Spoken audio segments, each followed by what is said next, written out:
politically unwise. That means I think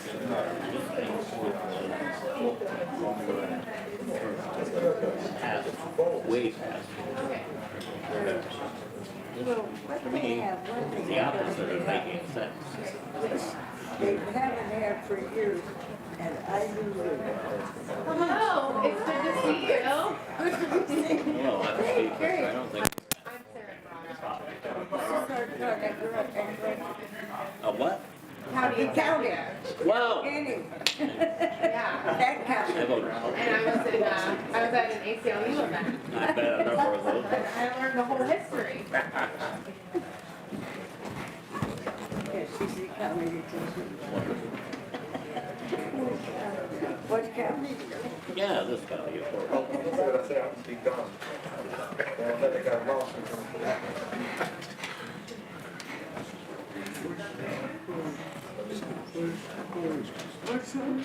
Yeah, where's Corey?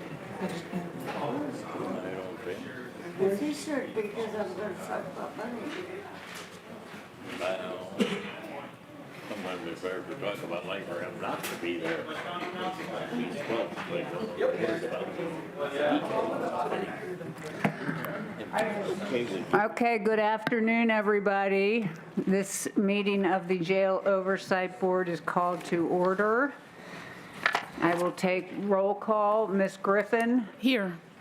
Mr. O'Connor? Judge Bigley?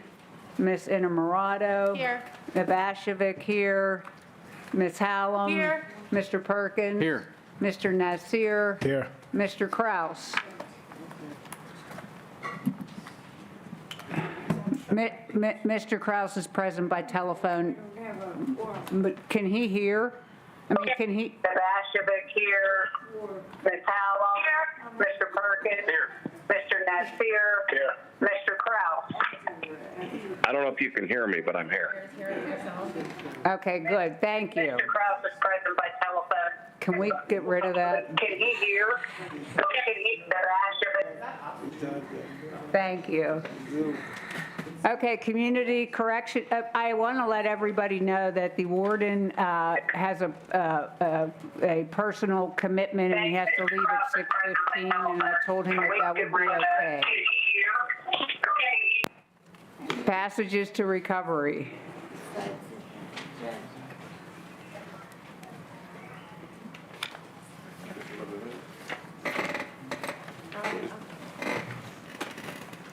Sorry.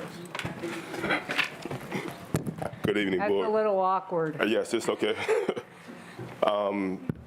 Regarding the current reporting day, we had 10 successful releases, 4 escapes, 2 revocations. Our current numbers are we have 42 active clients, no self-harm, no use of force or COVID numbers. And outside of that, yeah, that's all I have. Questions for passages? Ms. Hallam? Hi. Did you have any overdoses in the past month? No overdoses. All right, thank you. All right. Anything else? Anybody else? Yes, have you had any hospitalizations? No. Yes, we have 1 hospitalization. Thank you, Mr. Backrack. That's it. Yeah, can you just give us some broad general details about the hospitalization? Like, was it a planned hospitalization, an emergency hospitalization? No, it was an injury that was caused on site. A resident had an injury, and we had to send him to the hospital to get some work done. And did they come back from the hospital? They are not. They're scheduled to come back soon. And how long have they been gone? About 5 days or so. Okay, thank you so much. Right. Thank you. Thank you. Let the minutes reflect that Judge Bigley is present. Renewal Center.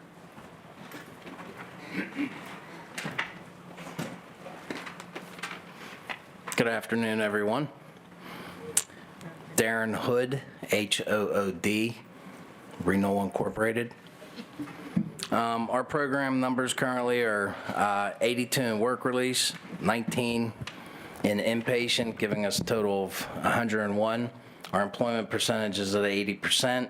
Our average wage rate is $15.50. Our releases, we had 34 reentrants, exited the program, 21 successful. We had 5 escapes, and 9 program revocations. Some reentrants were pulled out of the court, some returned for behavioral issues. We had 0 deaths, 0 non-fatal overdoses or overdoses. 1 use of force incident. Resident had to be restrained due to having an adverse reaction to K2. Staff had to hold the individual down until police arrived and paramedics arrived to take over the situation. No injuries were a result.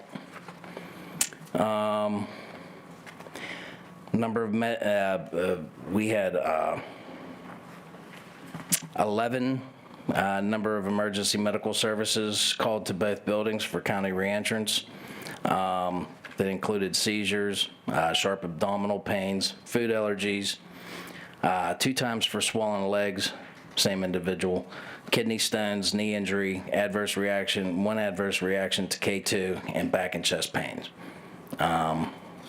Also, we had 4 reentrants requested to be scheduled out to vote.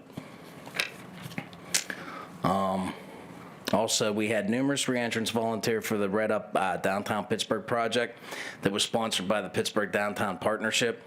This community service project was to spruce things up and beautify the downtown, was held April 15th through April 21st, in which Renewal had numerous reentrants participate in on a daily basis during this time period. This weekend, Pittsburgh will be hosting the Dick's Sporting Goods Marathon. Renewal will have dozens of volunteers participating in this exciting annual event as well. That's my report. Questions? Mr. Nasir. Yes, I guess I do have the same question. I know you said that EMS had to be called a number of times. Were those people hospitalized? I don't think any, none were hospitalized overnight, no admissions. Right, I got you. Kind of like a personal question is, often when we table outside of the jail, we see somebody from Renewal going and cleaning like the lobby of the jail. Is that person doing that like on an employment basis, or is that like a volunteer basis? That's community service. Okay, I got you. Oh, that's deep. Somebody in the audience asked me to bring this up, so I will. This is really for passages to recovery and you, Renewal. In this report, it says successful completion rate is 36%. I guess like, is that relatively low? Is that average? How can we get that a little bit higher? That number is actually 67%. And for right now, we discussed with jail administrators, there may be a dashboard issue on ACJC. It's not a data entry issue on Renewal's behalf. So some of these numbers are wrong that are on that report, and we're trying to figure that out. But these are our numbers that we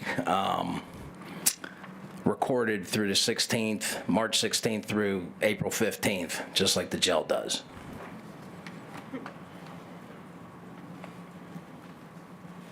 Ms. Hallam. Thank you. I have a question going off of the community service. So are all the folks who are doing this community service, are they actually getting court credit for community service? Or is it just kind of like separate concept? We record the hours. It gets, that data gets entered into ACJC, and then however the credit goes from there. But yes, if there was like a letter correspondence written to the courts, those hours would be documented as well if it was a progress letter. Okay, but it's not the people are predetermined based off who in the facility needs community service hours?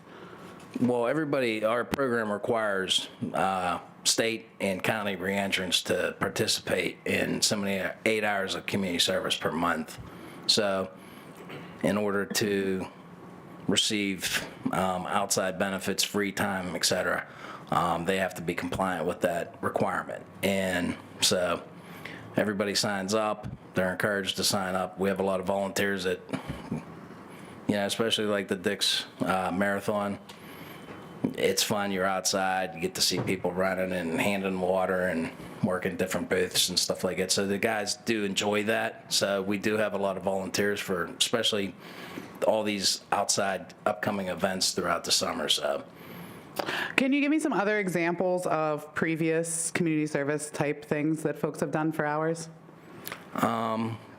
the gel.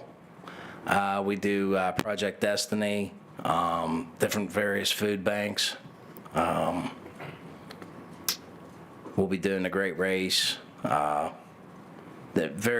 have some mainstays, and I don't have all the names of the smaller organizations, but these are some of the bigger events like the Pittsburgh Red Up. That was a big event that was several days and utilized numerous amount of reentrants, that participated and helped clean up the city.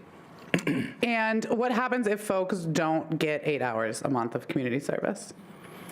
Well, naturally, they lose some of their privileges that they could have as far as free time. Can you just explain to me what free time is? To go out like on a dinner pass, maybe an activity pass for several hours. So they wouldn't be eligible for that until they get their 8 hours. So it wouldn't necessarily be a violation of their alternative housing. It would just be they would get fewer privileges. Right, because it's a privilege-based program. So, right, it's not a violation of alternative housing. I was just making sure people weren't going back to jail for not getting their 8 hours. Of community Nah, service. that would be, that's the least reason that they would go back for. Yes, there are many very dumb reasons that people go back. I know that. But I really do appreciate this because I actually didn't know about that. So thank you very much. You're welcome. Oh, one last question. I also don't know about this. You mentioned a couple times the ACJC. Correct. Can you explain what that is, please? That's a computer system that the jail utilizes, and we utilize it. It's so basically data can be entered, the jail can see without actually having to come down. It's just a computer program that basically stores all the data and lets the jail know what the programs are doing, as well as what the expectations are of the programs from the jail. All right, I got you. Thank you. Thank you. Electronic monitoring?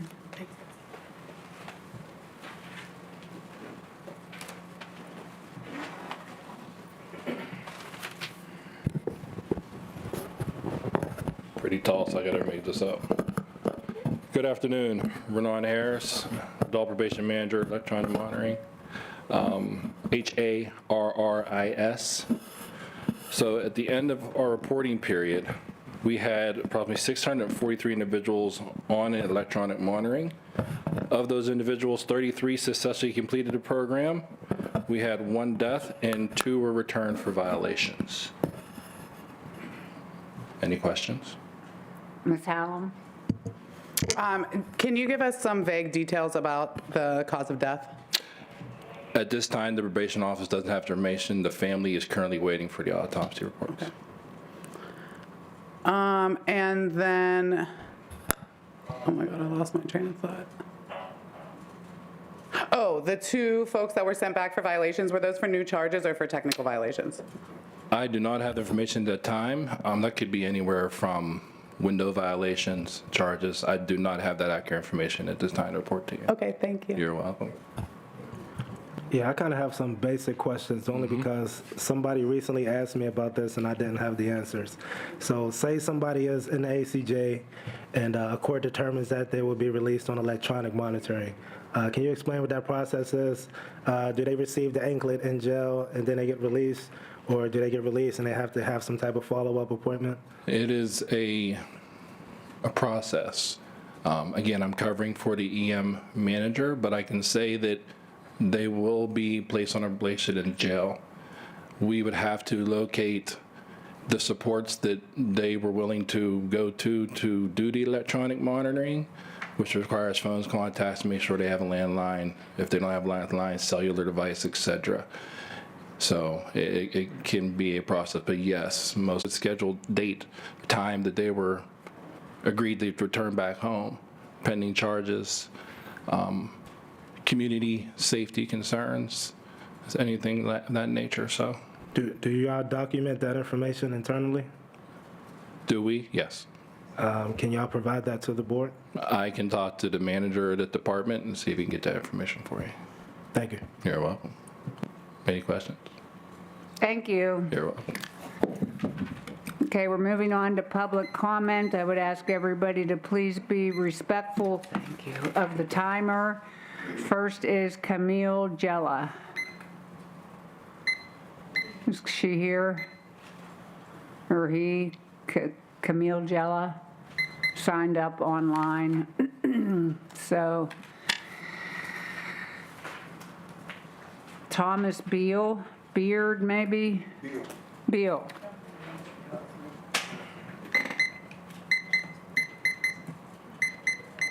I've never been to one of these things, so, and what it pertains to is my daughter's in ACJ, and when she first got there, 2 sergeants held taser guns to her sides and physically cut her hair. She says there's mice that runs around through the jail, and I was there to see her on Monday, and the phones didn't even work. I had to scream through a glass.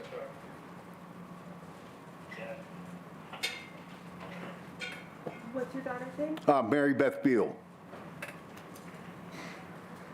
Okay, why don't we refer that to the jail liaison? Okay, thank you. Okay, thank you, sir. Liaison here. No, but we can tell her. Joseph J.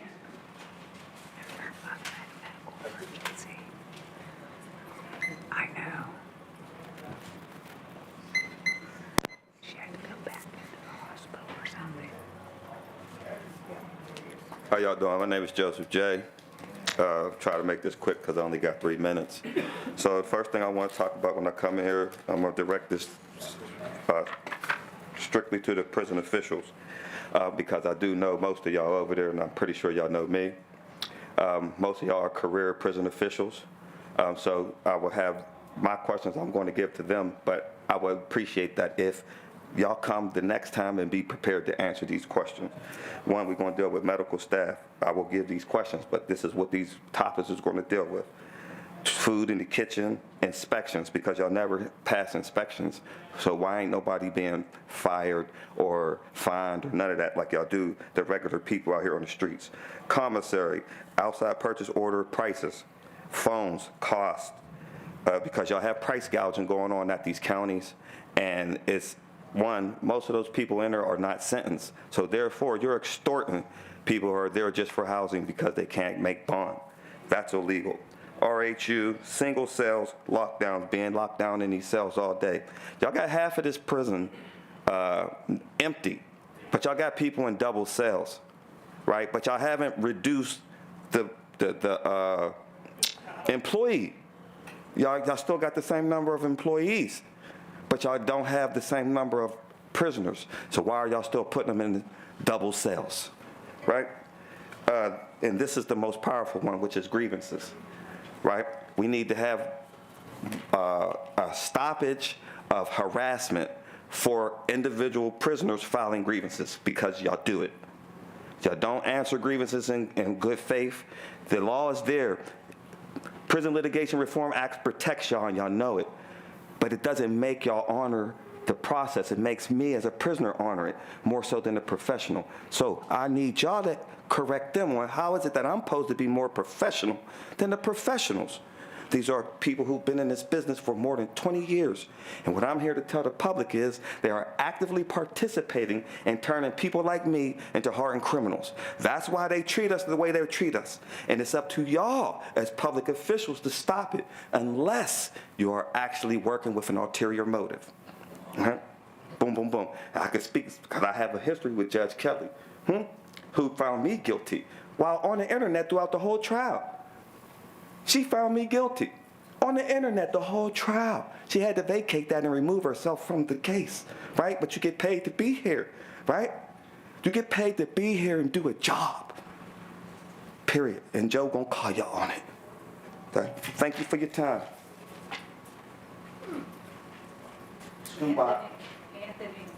Anthony Townsend.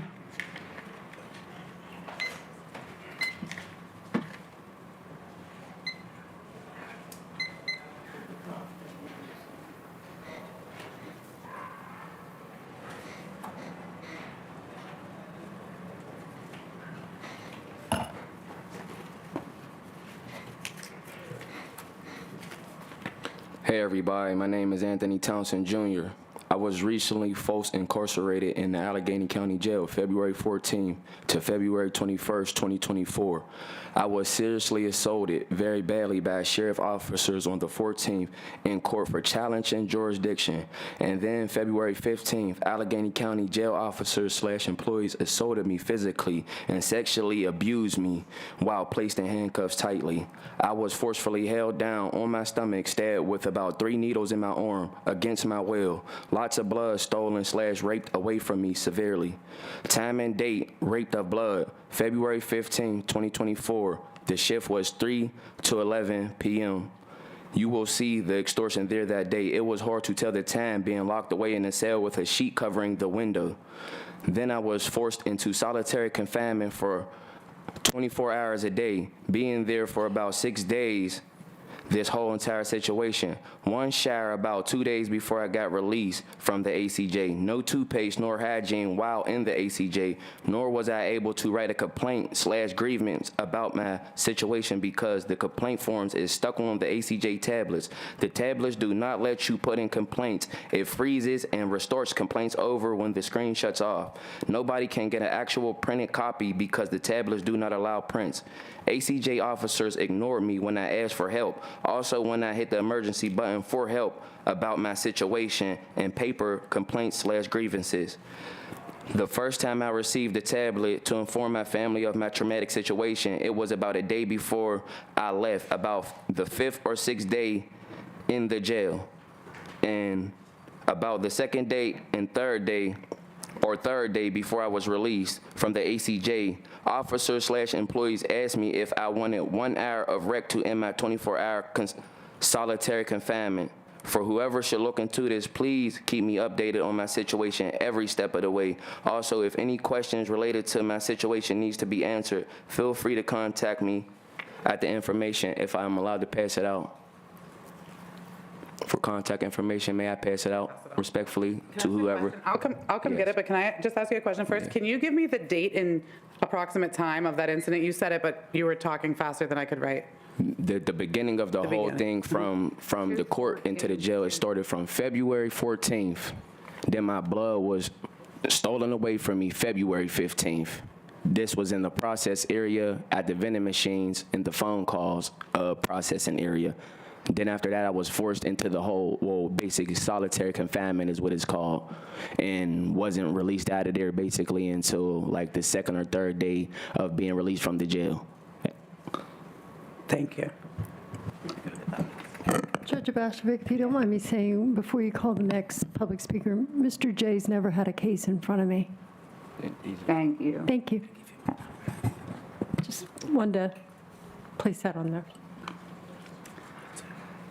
I don't know who he was in jail, but it wasn't me.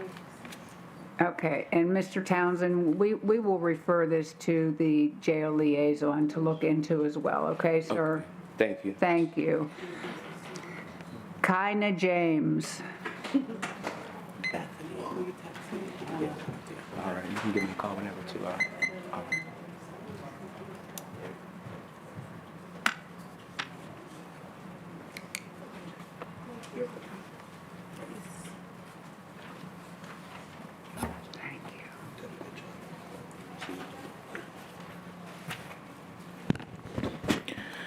Kyna James, Kynajames. All right, so, President Judge Abashevik, today you issued an administrative order that will affect every single child at the jail. You moved the certification hearings from juvenile judges to criminal court. You move the hearings away from the judges who know these children the best, who understand and are subject matter experts in adolescent brain development and crime, and place them on crowded criminal dockets with judges who don't have the same expertise. Ironically, this decision comes 2 days after an inflammatory article in the media about a decertification case in juvenile court. So I have the following questions for you. Did you consult with any juvenile court judges or the family court administrative judge before making this decision? How many Act 33s are brand new versus the Act 33s that were transferred over from Judge Mariani? What investigation did you do into national juvenile court judicial organizations who issued best practice recommendations? Because every major juvenile court policy group has said that the best practice is for these hearings to be held in juvenile court in front of juvenile judges. Are you guaranteeing that the children that have decertification hearings scheduled in June and July in juvenile court will have their hearing heard on those same dates in criminal court without any delay? And where is any data to support that this change should have been made? I say that because previously there have been a lot of shady things happening to juveniles when their court hearings were being heard by Judge Mariani. I know nobody officially is going to say it, but he's probably one of the worst judges in our history, and I'm very happy that he's gone. But again, these are judges who see these kids all the time, who, meet with jail officials to talk to them, and who know them better than any criminal judge will ever know them. And I just recommend that you overturn your decision, honestly. Thank you. Marianne, I'm sorry. Damick. Damick. Okay. Okay. Let me get over it.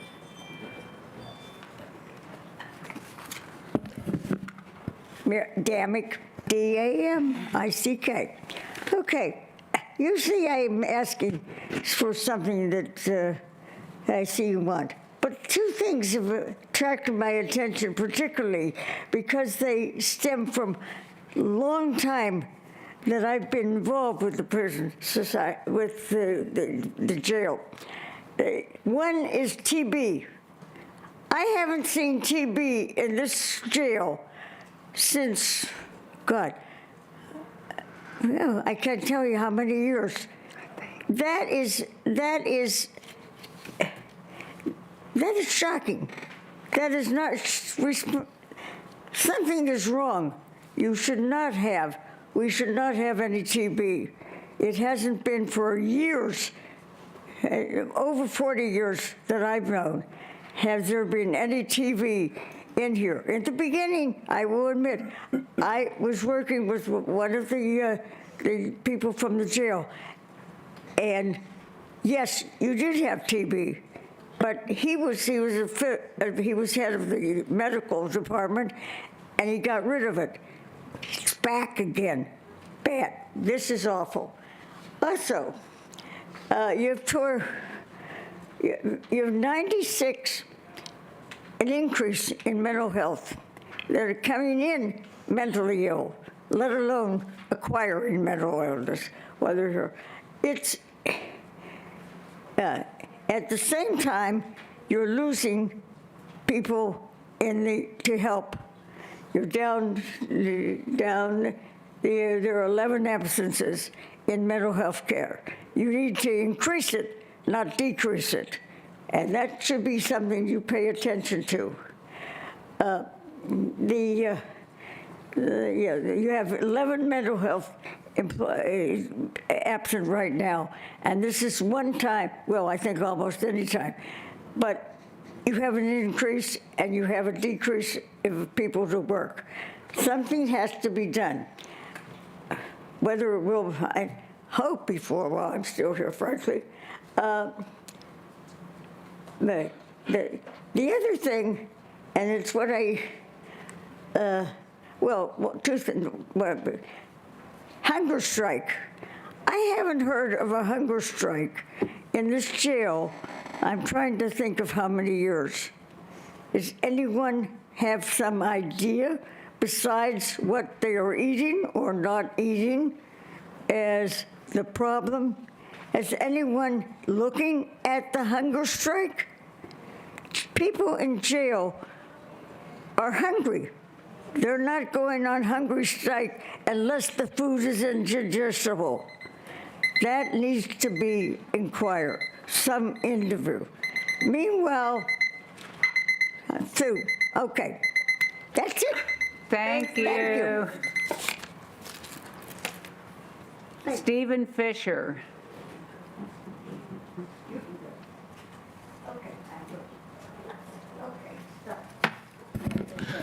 I'm Dr. Stephen Fisher, Fisher. I'm a licensed physician and currently board certified in addiction medicine and semi-retired now, but I have over a year of full-time experience in correctional health for the old Western Penitentiary before it closed down. I guess not directly working for them, but for a contractor called Prison Health.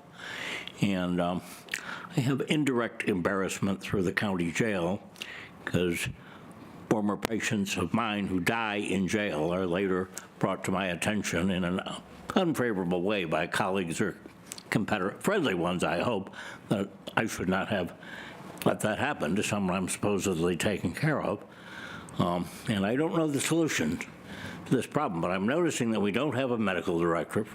I'm here mainly bringing Marion to this meeting. She and I are in the same synagogue and have both been active in the American Civil Liberties Union more or less together for a long time. She's a leader, and I'm very much a follower in that. I'm just kind of a doctor, but I think a major part of, in my experience, a major part of the reason most folks in at least the prison and probably in jail as well has to do with health problems, especially in my field related to addiction medicine, and often related to other health problems directly correlated with that suddenly make them unable to function any longer on the outside.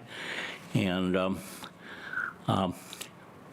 I don't have the answers. I wish I did. I do, however, have a slight suggestion. I know a couple of much younger physicians who would be very interested in working here, who have some direct or indirect experience of families involved, who are finding obstacles to trying to even get an application in. I don't know whether there's anything the Oversight Board could do in terms of facilitating making an opportunity. I myself am no longer looking for full-time work. I'm really winding down, but I know people 2 generations younger who really are looking to wind up and who understand, who appreciate, in my view, the importance, supreme importance of this kind of work. Most people in jail are going to get out eventually. If we let them go downhill in jail, they're going to get out into the community as a problem. Marianne mentioned TB also. I should mention TB is something people pass from person to person that is airborne, and presumably someone brings it into the jail by having it. And I think it's commendable, not objectionable, that we're finding it in them there. It would be so easy to not see cases by not looking for them. That would, of course, only increase the number of cases to the point where we could no longer ignore them. But so much better to keep I've used up my time. Thank you so much. Thank you, Doctor. Thank you. Muhammad Ali.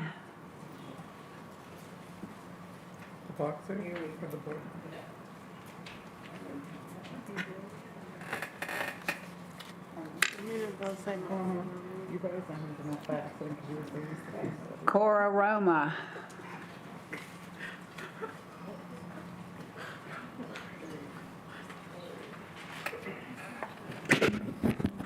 Corey Roma, C-O-R-Y-R-O-M-A. Hello all. I will keep my remarks short this evening, but they will be specifically directed at Judge Avasovic. Judge, over the last few monthly meetings and work sessions, I have noticed a concerning behavior of you disregarding and speaking disrespectfully towards your fellow board member, Manny. You have become more comfortable with interrupting him while he's speaking or asking questions, and you regularly speak to him in a condescending manner as though he doesn't know what he's talking about. I have had the privilege to work alongside Manny these these last 4 months tabling in front of the ACJ on Fridays, and I can guarantee you that he is not only one of the most selfless and compassionate individuals I know, but has a deep knowledge of the inner workings of the jail, the experiences of the currently and formerly incarcerated, and what's needed to improve conditions and fix the deep-rooted, systematic issues at the ACJ.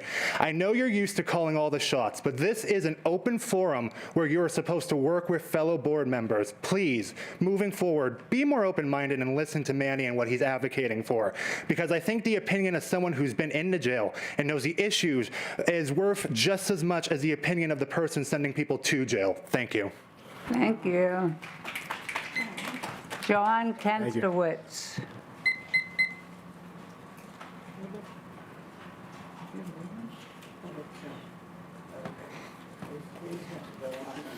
John Kenstowitz, Kenstowicz.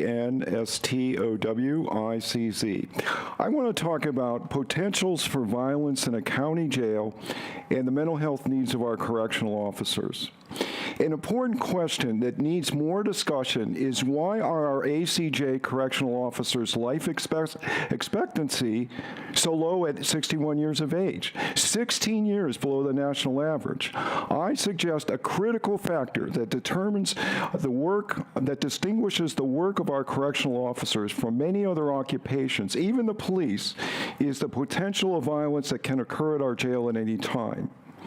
This stressor, coupled with the realities of working many extra shifts of volunteer or forced overtime, and the lack of training in certain areas that do not prepare our officers for the many challenges they experience on their job, are reasons why the stress is so high, the staff turnover is high, and a logical consequence of why the life expectancy of our officers is so low. A related question of importance is, what are the mental health needs of our correctional officers? During periods of high stress, what are successful coping strategies for the officer and the officer's family to use during these periods of high stress? The national suicide rate of correctional officers is 7 times the national average. One of our correctional officers committed suicide at the age of 27. Strategies for intervention. The bottom line in supporting the plight of our officers is engagement. Developing a deeper understanding of the many challenges frontline correctional officers face on the job, strategies they have, and support they need to continue to work at ACJ. I do believe there are some frontline correctional officers who would want to provide their insights to the board and would need a platform for this to happen. Such a platform was created for frontline healthcare staff, and on March 4th, several members of the board met with 4 highly seasoned frontline healthcare staff to hear their plight and their recommendations for change. The same can be done with our correctional officers. The current ACJ CO Job Satisfaction Survey will help in building that platform. The recent court ruling regarding disclosure by frontline staff increases the opportunities and confidence that the officers will be on solid ground talking to the board.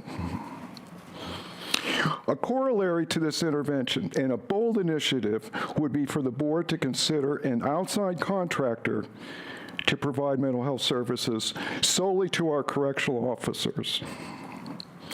Such a provider could also provide crisis on-call services to the officers.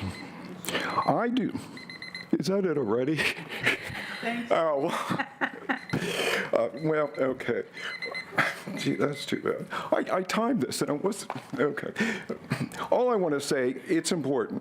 This information was taken from the Department of Justice report, Correctional Officer Stress, Strategy and Programs, and I'd like to email that report to everybody on the board, okay? Thank you. Have a good day. Thanks, John. Sharon Bonavoglia.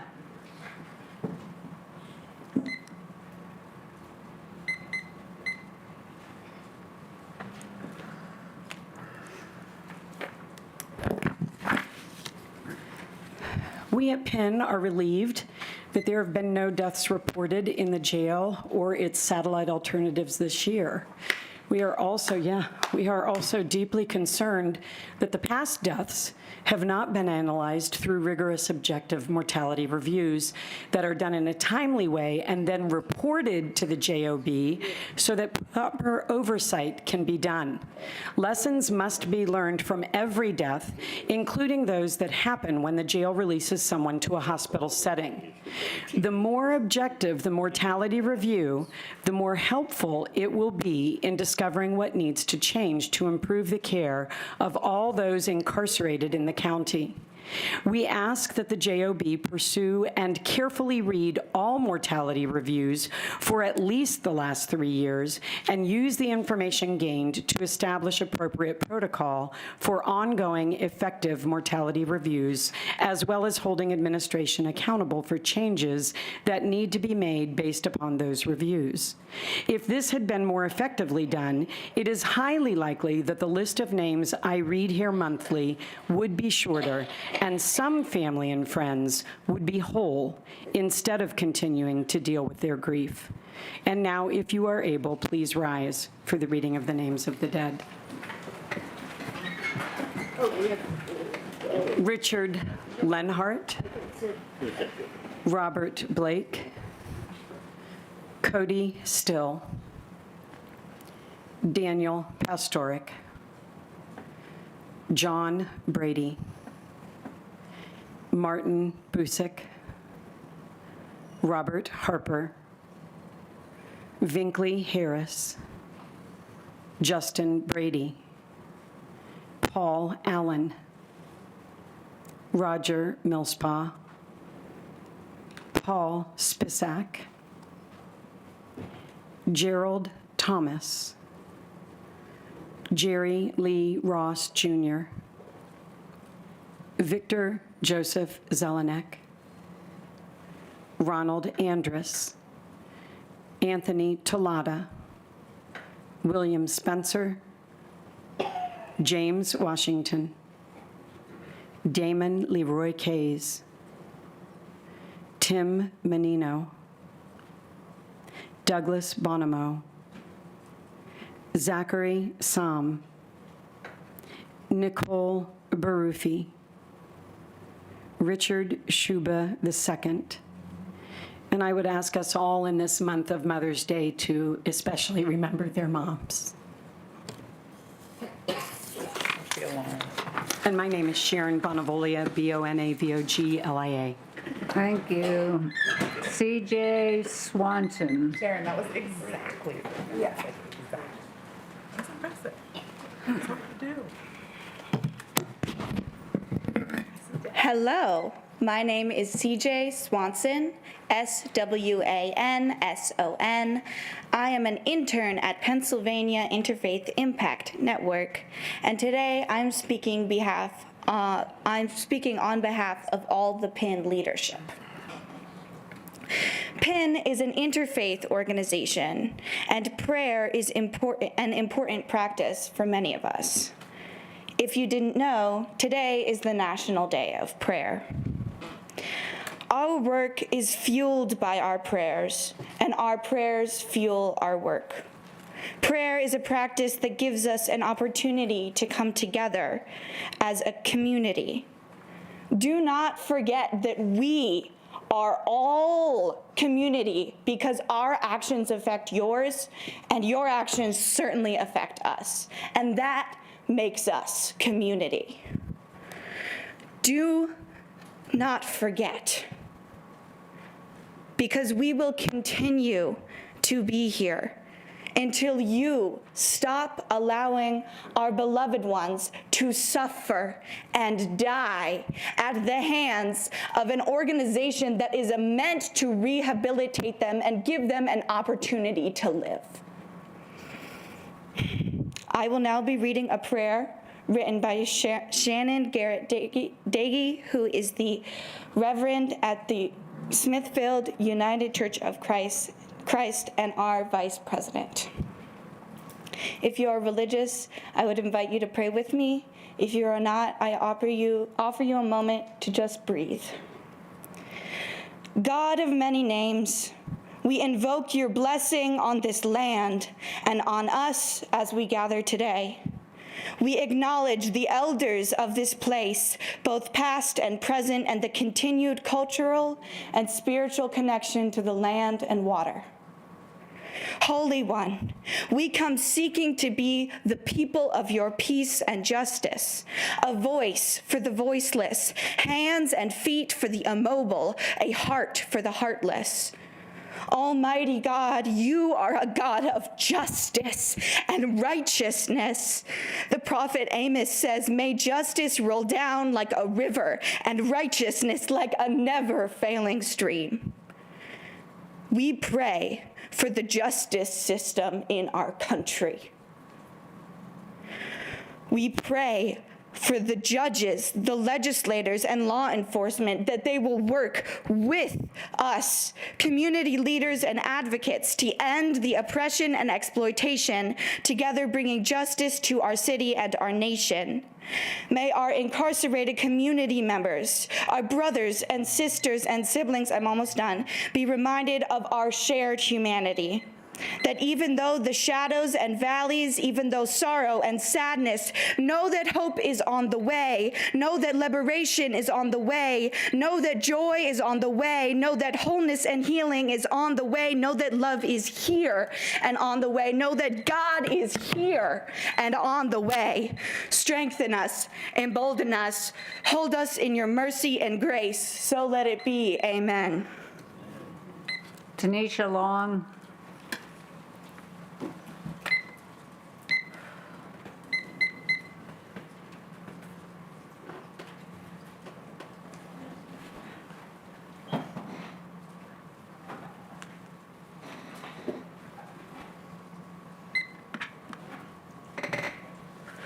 Tanisha Long. This May, it is the 3-year anniversary of the solitary confinement referendum passed by voters in Allegheny County. This referendum was passed with the intention of ending the cruel practice of solitary confinements in our jails. Unfortunately, the Allegheny County Jail still continues to violate that practice. I know this firsthand because my person is in the Allegheny County Jail right now. They went in on April 9th. They went through the intake process. They were placed on 4A. And from the 9th to the 16th, they only received 1 shower and 0 hours of rec time. That's inhumane. During that time, I was not able to visit them. I don't know how they were doing that time. I had maybe 2 or 3 phone calls from them. I understand that solitary is a cruel and unusual practice, and that we have a lot of work to do to end it in this country, but voters in Allegheny County work to end it in this jail, and this jail needs to follow it. Above and beyond that, since the jail has a habit of not following their own policies, their visitation policy says that incarcerated people are to receive 2 visits a week. Right now, they are currently allowed 1, and it's on set days.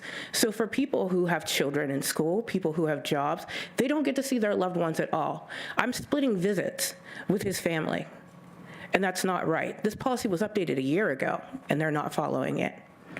And finally, I want to call attention to the fact that a gentleman you'll be hearing about was a victim of an ACJ assault, Durante Brown, currently has had a broken tablet for 2 months and is unable to video call and visit his family or order commissary. I know jail is not supposed to be fun by practice, and trust me, it's not. We know it's not. But you're now punishing incarcerated people and their families in a place that is already punitive and carceral. Thank you. Drew Thomas.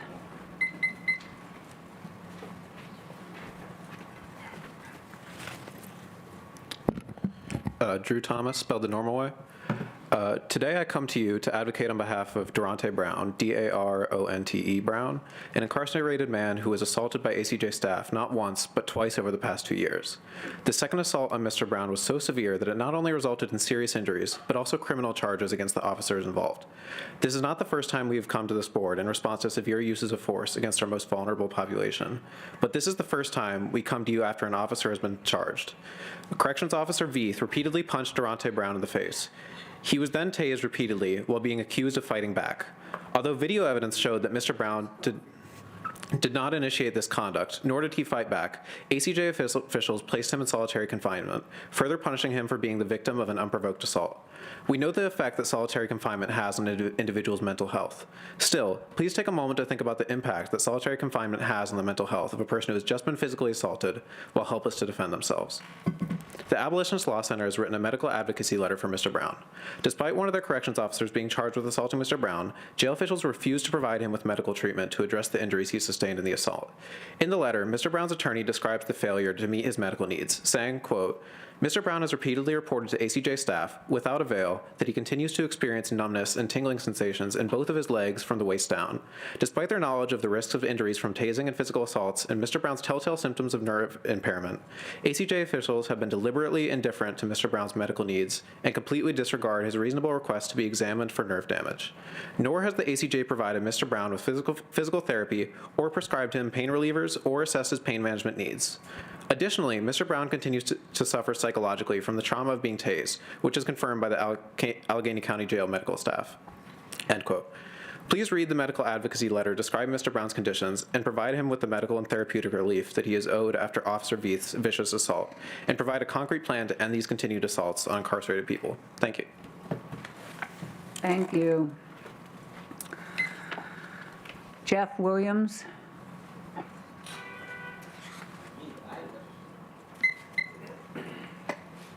Jeff Williams. He said he didn't register. Oh, sorry, your name's on here. Bailey, somebody named Bailey.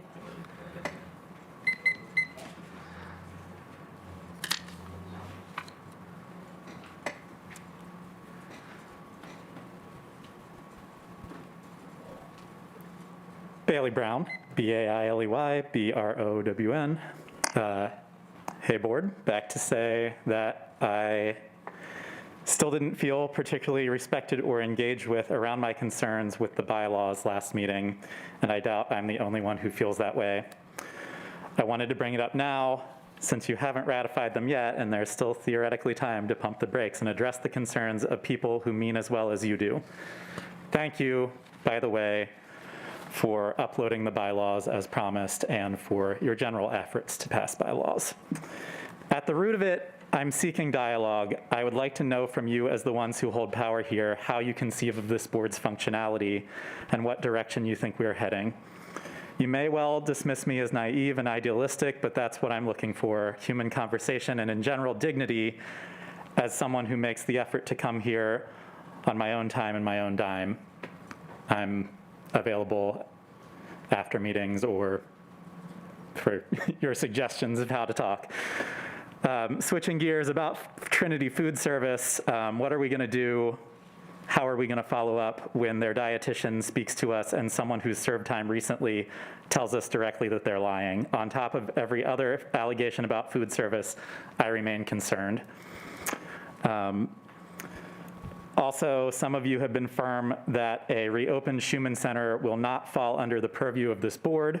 I would like to ask for an update on this and to know if Schumann is not overseen by this board, who will oversee it and how specifically will that look? And believe it or not, that's it for me today. Thank you. Thanks, David. Thank you.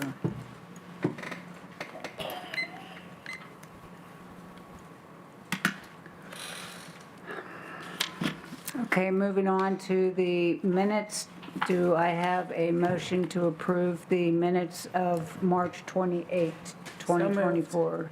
So moved. Second. Thank you. All in favor? Aye. Any opposed? Okay, do I have a motion to approve the minutes of April 4? So moved. I'll second. All in favor? Aye. Any opposed? Aye. Thank you. Okay, moving on to new business. Do I have a motion to ratify the bylaws? I'll motion.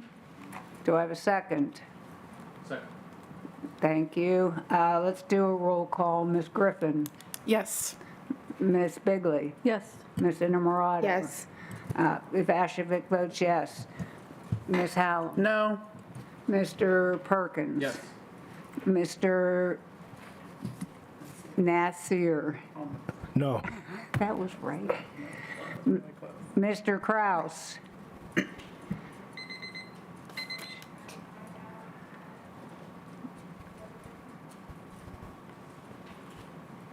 Can he hear us?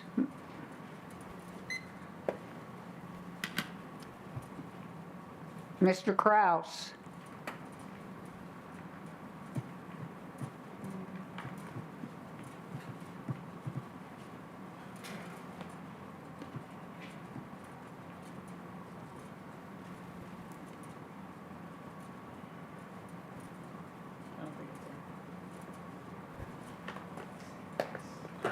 He's saying yes? I don't think so.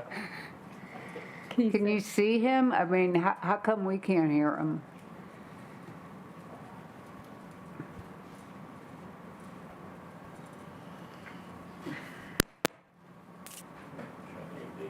You passed anyways, just skip them.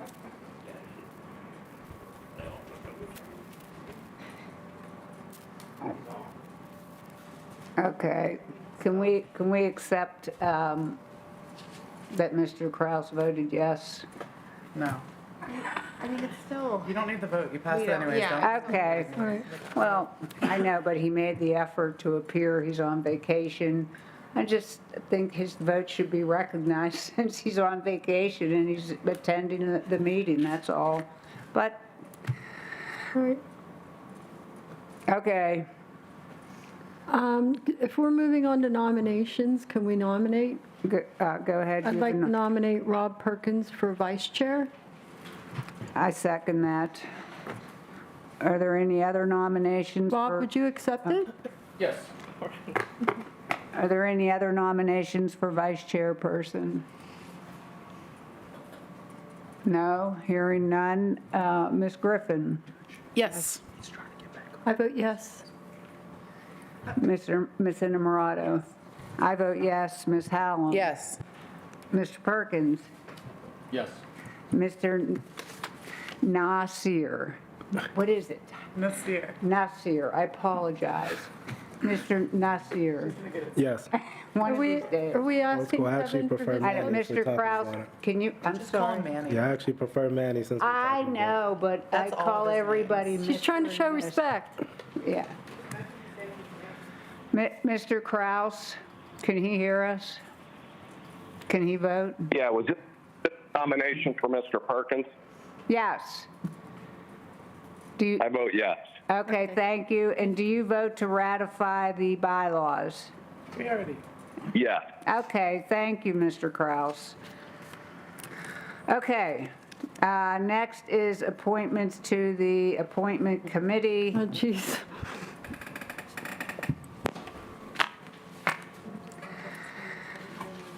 How are we doing this? Well, the chairperson is responsible for making appointments to the appointment committee, and the appointment committee then makes appointments to other committees, if you recall from the bylaws. Yeah, I'm just wondering if you have your list already or if you're accepting volunteers. Okay, are there volunteers to be on the appointment committee? Aye.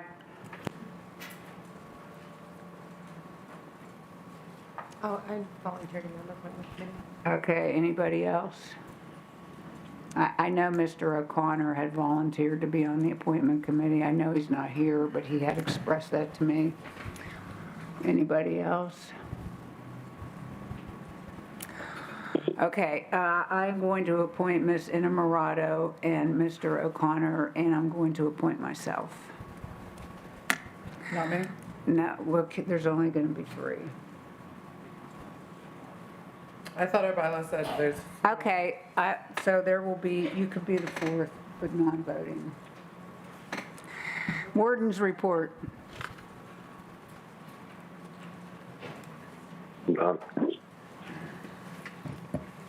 Thank you, Your Honor. Good evening, Board. First, I would like to announce the promotion of Holly Martin from Director of Nursing to Deputy Warden of Healthcare Services. Ms. Martin initially worked at the jail as staff nurse in 2014 and returned as an Assistant Director of Nursing in 2016. She was promoted to Director of Nursing in 2022 prior to earning this recent promotion. I would now like to address the incident that occurred at the jail's intake department on Saturday, April 20th. That morning, a 21-year-old male was being processed into the facility when a corrections officer at the jail observed a 9mm round fall onto the floor. As officers attempted to secure the individual, he reached towards his waistband and began fighting with the officers. Officers were able to subdue the individual and recover the weapon. I commend our correctional officers who followed protocol and were able to recognize and remove the firearm from the individual. While one correctional officer was treated for minor injuries at a local hospital before returning to work, and we are thankful this incident did not lead to more serious injuries. We applaud our officers for reacting so quickly and professionally, and we thank the Allegheny County Police for their prompt response. And next, I would like to address the documents requested and questions raised at the last Jail Oversight Board meeting. The following documents were emailed to the Jail Oversight Board last month. That was the ACJ Correctional Policy List, the ACJ Healthcare Services Policy List, the Healthcare Department Inspection Report from April 10th, and Trinity Service Group Incorporated Diet Manual. While using the time frame from March 16th to April 15th, we provided the number of individuals for which the jail advocated release, the number released, and the housing units they resided on. We continue to enforce the cell cleaning and shower schedule on all housing units. This is required 3 days a week. There were no OMSE outages for longer than 12 hours in April. Jail administration received the approval bylaws last week. The bylaws require the jail to revamp its data collection and reporting mechanisms to fulfill the changes to the information we currently provide. We are working with other county departments to assist us and determine how best to gather the information so that we can begin presenting that information in the new format as soon as we can. We are eagerly anticipating and preparing for Correctional Employees Week, which is next week. Begins Sunday and runs through May 11th. We are also looking forward to celebrating National Nurses Week, which runs May 6th through the 12th. Both weeks present the opportunity to honor all who work at the facility. We continue the process of facility upgrades and replacements. This has created some challenges with movement inside the facility, but we are working through those issues and hope to have this task completed soon. Finally, we recognize that some new members of the board have not had the opportunity to visit the facility. We would like to extend an invitation to any member of the board to reach out to the leadership team if they would like to schedule a tour at the facility. And that's all I have for this evening. I'd like to turn it over to Chief Beeson for his report. Thank you. Thank you, Warden. Good evening, Board. Staffing update. Our current training academy has 21 corrections officer cadets who will graduate Friday, May 24th. And we have 30-plus candidates going through the hiring process for the June class, which is scheduled to begin Monday, June 24th. Currently, we have 12 males, 2 females with 300B forms waiting transfer to the PA Department of Corrections. 3 males, 0 females with detainers, and 8 males, 0 females with open cases. The longest wait time on a 300B was received on December 14th, 2023, and the shortest wait time is from May 1st, 2024, yesterday. We have 28 federal inmates in the ACJ, 19 of which are United States Marshal holds, 9 are federal transfers for Allegheny County Court.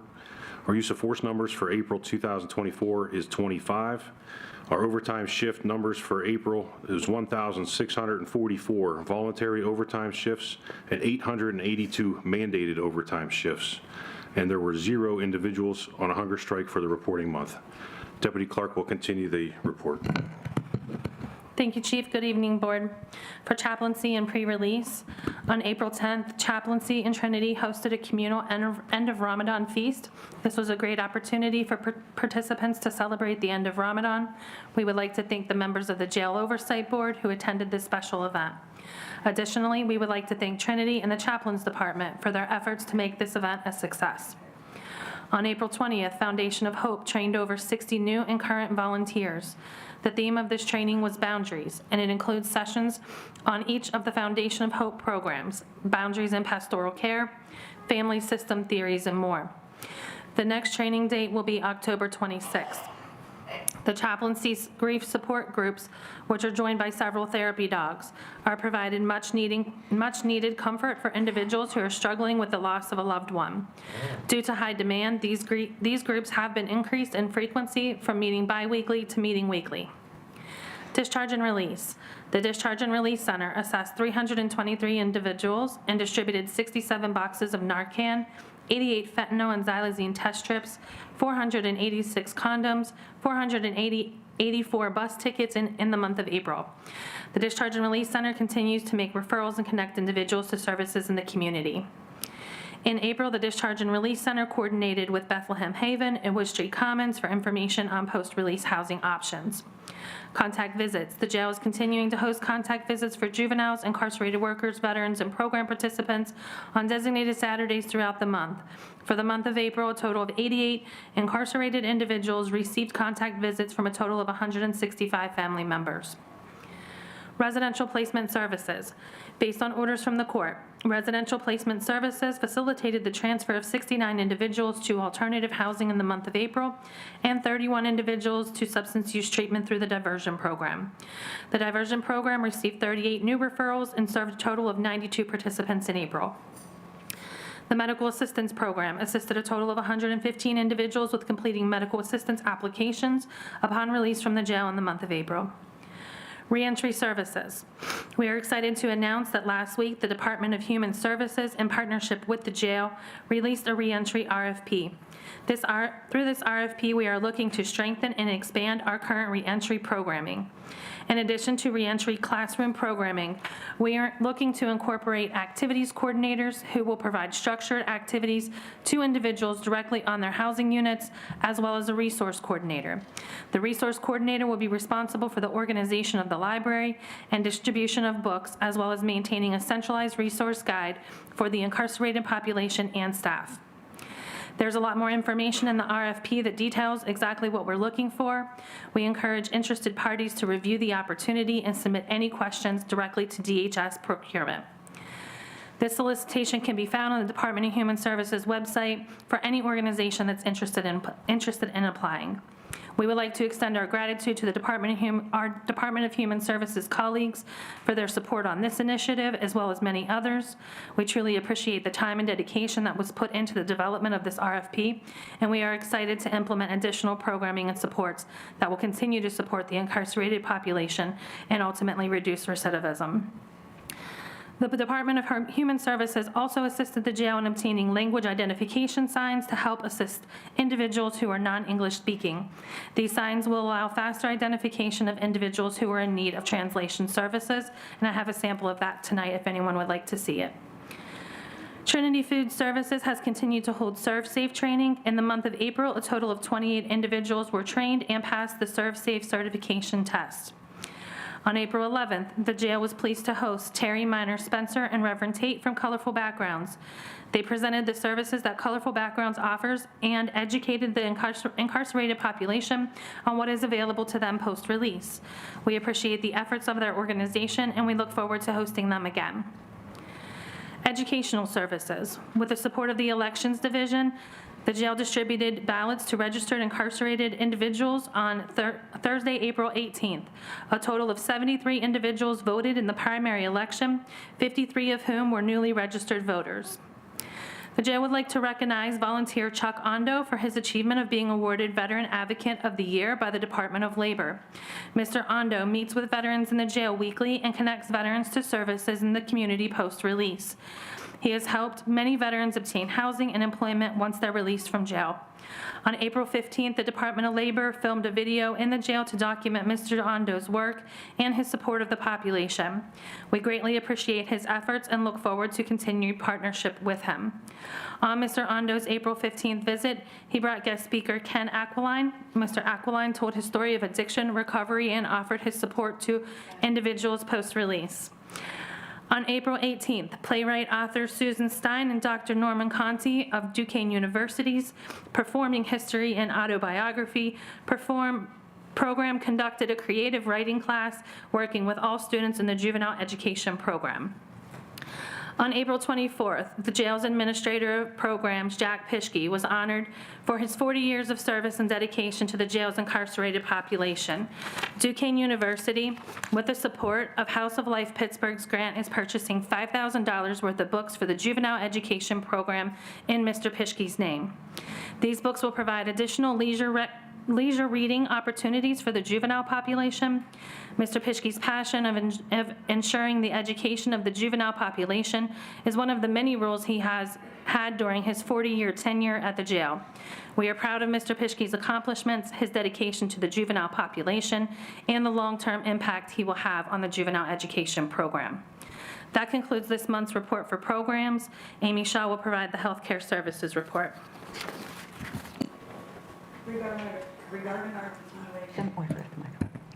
Regarding our continuation of medication-assisted treatment for the month of April, there were 32 individuals prescribed oral naltrexone, with 6 receiving Vivitrol injection prior to community release. 299 individuals were treated with Suboxone, and 30 individuals were treated with Sublocade. Of these, 30 patients were transitioned from Suboxone to Sublocade to support their recovery. Methadone continuation services have treated 48 individuals. For Torrance commitments during the month of April, 9 patients were admitted and transferred to Torrance State Hospital. 19 patients were committed to Torrance State Hospital. 2 patients had their commitment to Torrance for competency restoration rescinded due to clinical stabilization. Currently, 36 patients are waiting admission to Torrance, with the longest waiting since October of 2023. Tier 4 and 5 mental health in the month of April, no individuals were identified as Tier 5, and 29 were identified as Tier 4. Reporting sick calls, sick call requests for medical, 20 with the longest waiting 6 days. Sick calls for mental health, 5 with the longest waiting 1 day. Psychiatry, 341 with the longest waiting 12 days. And mental health specialist calls, 12 with the longest waiting 3 days. That's all I have for tonight. Thank you. Questions? I have a couple brief questions. So a couple of things that Warden Dady mentioned, but maybe someone else can help with that.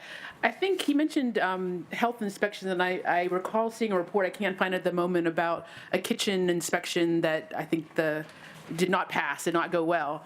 Has there been any follow-up on the conditions in the kitchen? And that was also raised by one of our community members tonight. Yeah, a kitchen inspection was completed, or a health department inspection was completed on April 10th. There was only 1 citation within that inspection report. It had to do with pest management and pest mitigation. So we, as normal in our procedures, we addressed the immediate issue with the cleaning and removal of any of the citation that was noted. It should be also brought to your attention that we have changed our pest company for the entire facility. We brought an additional company a while back to address certain problem areas from previous health department reports, and that company has actually taken over the entire facility and the care of the pest management. Okay, thank you. And then Warren Dady also mentioned the shower schedule. It sounded like he said that it's a 3 time per week schedule. Is that right? That's the normal schedule? Ms. Griffin, he mentioned the mandatory days. It's offered every day, but it's required 3 days a week. So we had some comments tonight from individuals who said that they hadn't had a shower, having been in the jail for 10 days, 14 days, something like that. Why would something like that happen? We'd have to look into the individual claim. Okay, so we have those names so we can pass those on. Sure. And then the last thing to follow up on another comment was about tuberculosis, and I did see that we have some cases on the report. Are TB tests, are those done as a screening when someone comes to the jail, or is that only tested upon showing of symptoms, or how does that happen? Everyone that walks into the jail is well, it gets booked into the jail, is tested for tuberculosis. What you see on this is not active cases of tuberculosis. These are generally latent cases of tuberculosis. People that have tested positive in the past know they're positive, have latent TB. What does that mean, latent TB? That means they came into the jail? That means that they've had it, generally been treated for it most of the time, and have had it for years. So, but not like symptomatic at the time? Not symptomatic and Okay. not going to spread it to other people. Okay. All right, thank you. That's it. Anybody else? Yes, Manny. I have a few. Oh, thank you. I really appreciate that. If you prefer that, I will call you Manny. I appreciate Okay. that. Thank you. I do have a couple questions. I actually asked this question last month about there being no NA classes or programs in the jail. And I think your response, correct me if I'm wrong, is that there was no service or program that went through the necessary requirements to participate, in the ACJ. Is that still the case? Yes, we haven't received any new applicants to do NA services since our last meeting. All right, I got you. Okay, so, the reason that I care about this so much is because I know a lot of folks who are in and out of the jail often sometimes struggle with substance abuse. Do y'all have any plan, or is there a way that maybe we could court or reach out to some of these services? Because I do think it's important. Yeah, we've reached out to several different organizations that we partner with to see if they had volunteers that would want to come in to host NA meetings, but we haven't received, same thing, we haven't received any clearance requests or submissions back. So anybody that's interested in doing it, we would love to have them. As I said last month, we've upped the AA meetings, and we have other substance use treatment and groups in the jail that's run by the jail, but we would love to have additional NA supports. I got you. I hear you. I'd have a few other random questions. Last month, I also asked about more information on the use of force reports. Correct me if I'm wrong. I know you said that you can't really get into too much detail in a public meeting, but I'm also aware that a part of our new bylaws, you're going to be required to give additional information. That's something I'm extremely interested in because of, not just what some of the public commenters have talked about, but because of what I've seen personally. And, not to go on like a tangent, but I have a personal friend who's a one-hood artist who was assaulted by an officer and got some of his teeth knocked out. So I'm interested in our use of force and how everything is being implemented, and actually disciplinary practices as well. But like I said before, or like y'all said, I should say, we have a list of policies, and we're going to be requesting some additional information about that. Going off of something else public commenter mentioned, about their person being incarcerated. If somebody is required to receive medication and they miss a med pass because they're on a visit, either with their lawyer or a loved one, are they able to get their meds afterwards, after the visit is over? If medical is notified that they missed their meds and are back on the pod and can receive their meds, then yes, they'll send somebody to that pod to deliver their meds. Okay, I got you. I will say also my response will also be kind of related to some other things. When we talk about the food, when we're talking about even the visits, which I want to ask about, a lot of the information that we get, or even the answers, the direct answers that we get, completely contradict some of the information that we get from folks. Because this person that I'm talking about, it's not a hypothetical person. It is an actual person who did not receive his meds. Are you saying that's not, the practice? Typically he would. Maybe something specific happened with this individual? Yes, so if the pod officer would call and notify medical, hey, so-and-so is back, and could he have his meds brought up, then they could do that. If it's within the time frame those meds should be given. But if they're not notified, they wouldn't know that he's back on the pod, so they wouldn't know to return to that pod. Okay, I got you. So I guess still related to healthcare. I missed the name, or I'm not sure if you mentioned the name. You said there's a new healthcare official, or even if you can't say the name, can you go into more detail about the position or what she may be responsible for? It's Deputy Warden of Healthcare, and that would be essentially the same title that Dr. Brinkman held while she was here. And Holly Martin, sitting over there, raise your hand, has been our Director of Nursing for some time now, and she will be taking that position. All right. Thank you. I guess another question I have is about grievances, but they're also related to the tablet. Is it true that you can only file a grievance through the tablet? Or you can file paper grievances? Correct. You can file paper copies and through the tablet, so either. All right, I got you. And is that something that folks are like generally aware of, or do you have to like request it specially? The paper copies are available on the pod. Oh, on the pod? Okay, I got you. And the reason I asked that is because, again, quite a few folks have said that they've had issues filing grievances through the tablets. The main issue is the tablets being broken, and I know that's like an issue within itself. And in fact, I know that this has been like a part of an ongoing conversation, so I don't have like exact information on it. But a lot of the complaints that we get are about the tablets not working properly or about them being broken. Can you explain like maybe like the tablet policy? I know every incarcerated person is supposed to receive one, and it follows them from pod to pod. I know if it's broken, then it's supposed to be replaced. I don't really know much more than that. Yeah, that's correct. So in December, we went one-to-one assignment with tablets so that each person is assigned a tablet, and we got away from the former system, which was for individuals to share tablets. So once someone comes into the jail, they're assigned a tablet, and that tablet goes with them. If they damage their tablet, or if there's issues with the tablet, maybe it won't charge, that gets turned in, that gets sent out for repair, and they're reissued another tablet. All right, so hypothetically, an incarcerated person should never be without one. No, they shouldn't, but we're working with our vendor. We know that we are short on a few tablets right now.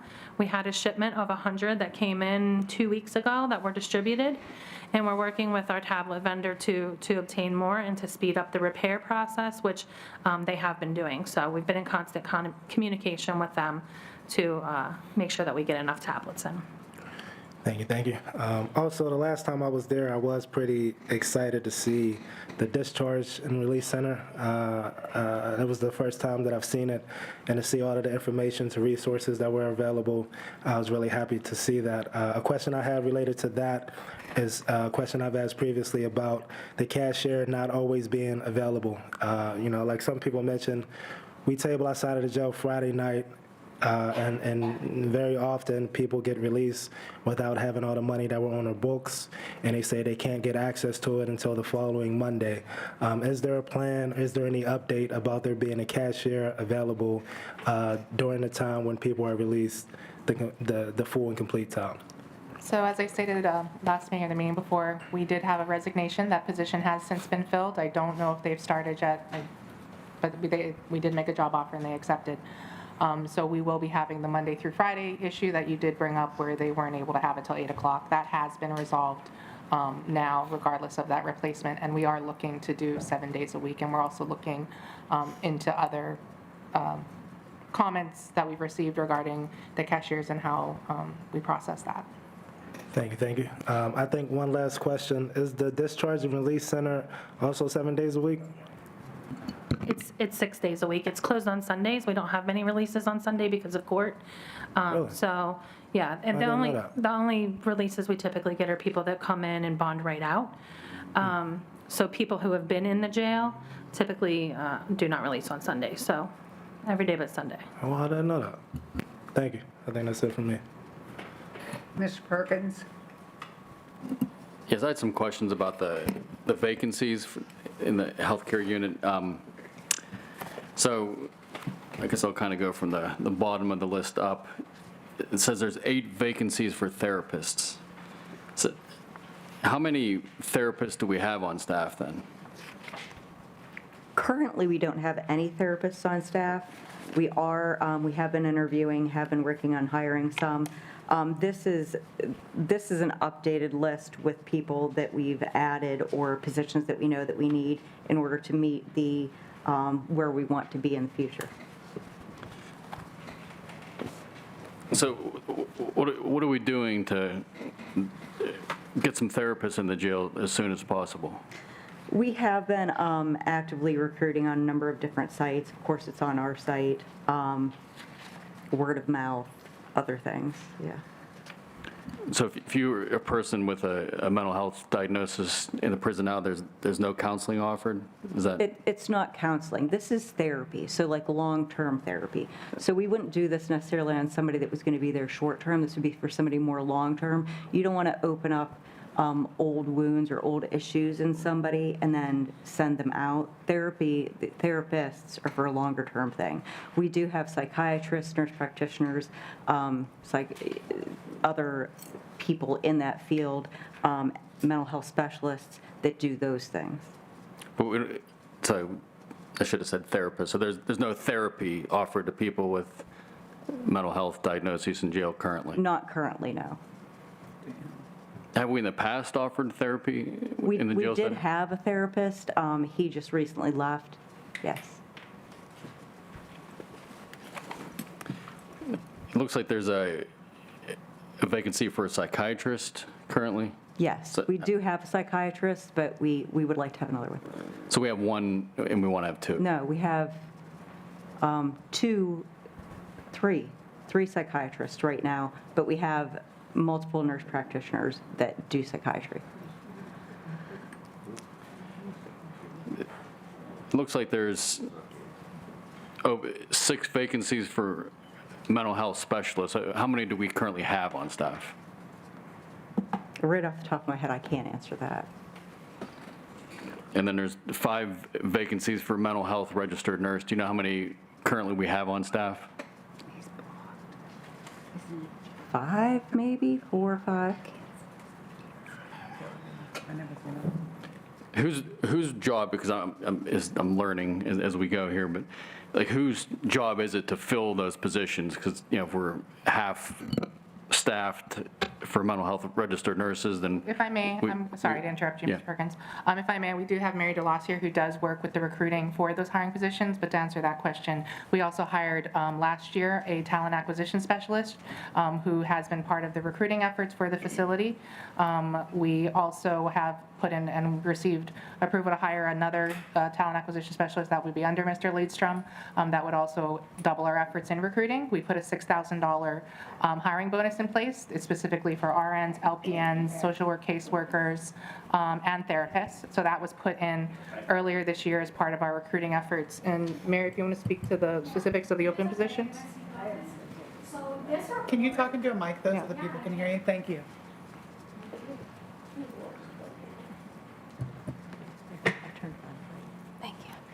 Hi, everyone. My name is Mary DeLoss. I'm actually the person that kind of puts this report together. So if I can explain it a little bit more so that it makes sense. This vacancy report here is based on county positions and AHN permanent positions. We have a full staff of psychiatrists, but they are through locum companies. So we've had a psychiatrist that's been with us for 2 years, but he is not a AHN employee, so he does not get counted on this report. So we have a full staff of mental health providers, medical providers, psychiatrists, and we have, but they are not all AHN permanent employees, if that makes sense. It doesn't. So locum is like an agency. So there's agency staff nursing that comes in, right? Locums are very similar to that, but it's with higher credentialed doctors, nurse practitioners, PAs, they all can go through locum companies. So they're not applying directly through AHN, but they're stationed at the Allegheny County Jail. They've been there for months, years.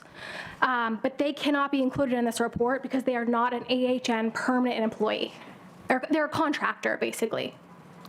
So do you want to hire, are you saying that we don't need any more therapists, or are we? Oh my gosh, we would love to have more therapists. So we would love to have more county employees and more AHN permanent employees. Right now, that's not what we have. We have a ton of people that are coming through locum companies and agency companies that are filling those gaps. So hopefully we would get more county employees and these numbers would go down. But for right now, we're supplementing these numbers with the agency staff and the locum staff. So are any of these contracted agencies providing therapy services? We are not. So we have our regular mental health nurses on staff, our regular mental health specialists, but for the psychiatrists, for the practitioners, the PAs, those are all, not all of them, but there's some staff through locum companies that are helping us with that.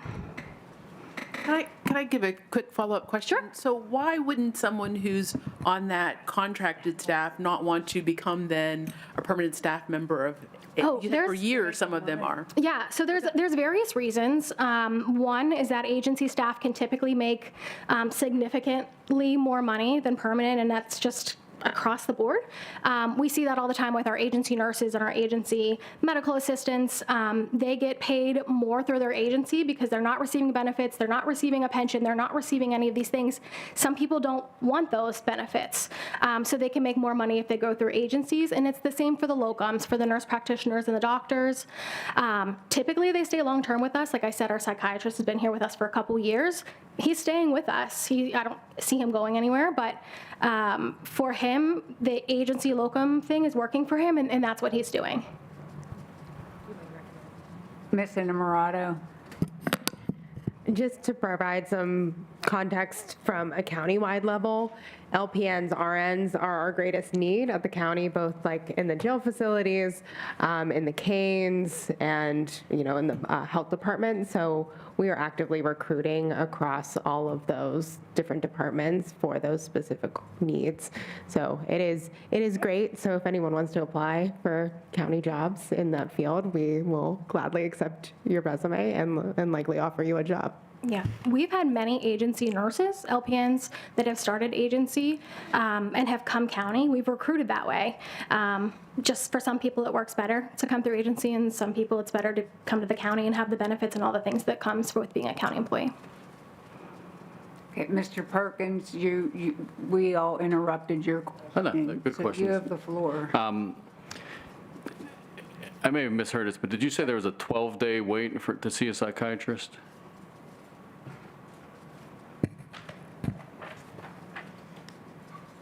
So currently, its longest waiting is 12 days, but you have to understand that we pull this report from a queue, and that queue our psychiatry people also use to schedule their follow-up appointments. So those aren't necessarily like sick calls or emergent calls. These are calls that are waiting because they schedule them, and they'll see them again in 2 weeks, or they'll see them again in 30 days, just like when you follow up with your doctor. So just...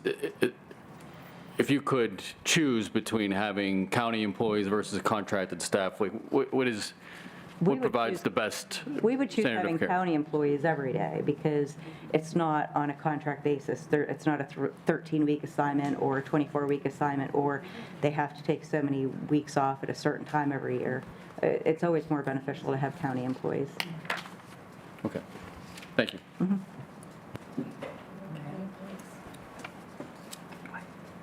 Well, I'm sorry, but before you go, can you? Okay, hang on a minute. Will you come back? Okay. I'm sorry, I should have asked. That's okay, but because we're now following Robert's rules, so. Just kidding. So Manny, go ahead. I wasn't super prepared to speak, so if I don't know the answer, I will. Oh, no, it's all good. Okay. I just wanted to ask if you don't mind Sure. repeating your name and telling us how long you've been in this position. Yeah, absolutely. So my name is Mary DeLoss. I am the healthcare office manager. I've been with the jail since November of 2021, so almost 2.5 years. Thank you. Sure. Okay. Ms. Hallam? Yeah. I'll start off with you since you're here. Thank you so much, by the way. Yeah, sure. If I don't know the answer, I will come back to it. Okay. So for you specifically, I think you said that you compile this report. Yes. Okay, I love this report. I think it's the bomb. I look at it. It's the first thing I look at whenever I get this report. I work hard on it. There's just one thing that I think would be really helpful. Sure. And well, actually two. I lied. The first thing, because we do. Again, and I think Rob kind of led into it. When we see one vacancy, we don't know if that means there's 0. Sure. We don't know if that means we have 10 out of 11. Yeah. So I think that would be something that would really help us is to see, oh my gosh, like 9 seems like a lot. Well, maybe that's out of 70. And oh, there's only 1 missing of this position. Well, maybe it's out of 1. So if we could put for both the full-time and the part-time, the out of. Well, Ms. Hallam, you have that in the bylaws for us to put that in the warden's report going forward, so it's already been addressed. Okay, but it's not here yet, so I just want to make sure. But I'm just making sure that like letting you know that. Yeah, there's lots of things I'm going to ask about tonight that would have been resolved if we were following the bylaws already, but we're not yet until next meeting. So the next question is, I really like the context because I had truly never heard this before. I don't think about the agency workers. I always in my head thought that the agency workers were the AHN workers. I didn't realize it was county AHN and an agency too, so that was really helpful information. Is there any reason why those positions couldn't be included on here as well, for the same kind of reason as it gives us the clear picture of the staff? I would have to ask Deputy Toma. I'm not sure of that answer. Yeah, is there any reason we can't have that information? Agency nurses aren't necessarily one-for-one because they don't have to work full-time. So it would not be a reflective or accurate. So we would have to think about how that would be communicated. Yeah, I mean, if there's like 3 therapists that are locum, I would never know that by looking or, at this list. I would never know that we had any therapists at all without that. So just some way for you to explain us a Absolutely something we picture. can look at into that request. Okay, thank you. And maybe this is you. If not, feel free to pass it off and then I'll continue with the rest of my questions. Okay, but my last one is about if you're, I think I'm understanding, you're responsible for like the recruitment and the hiring and stuff. I know the county does a really thorough check of like credentials and medical license details and issues, anything like that, of people that we hire on, but who is responsible for doing those same checks for both the agency employees and the AHN?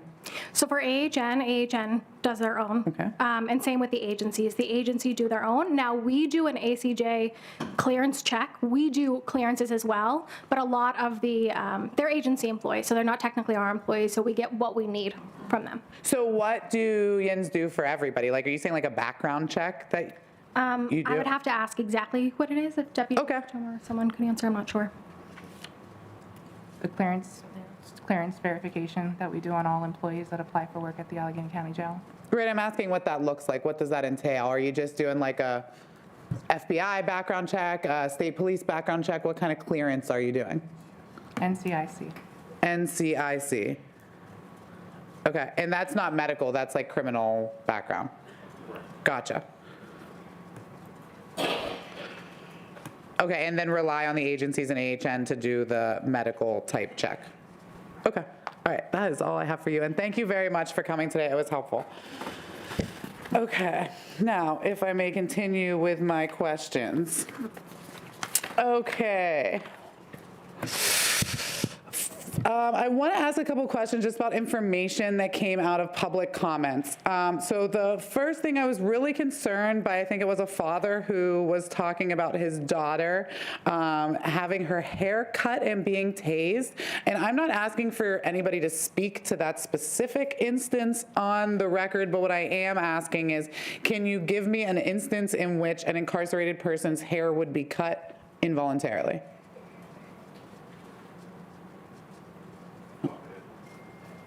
Can you think of an instance in which that has ever happened? Involuntarily, no.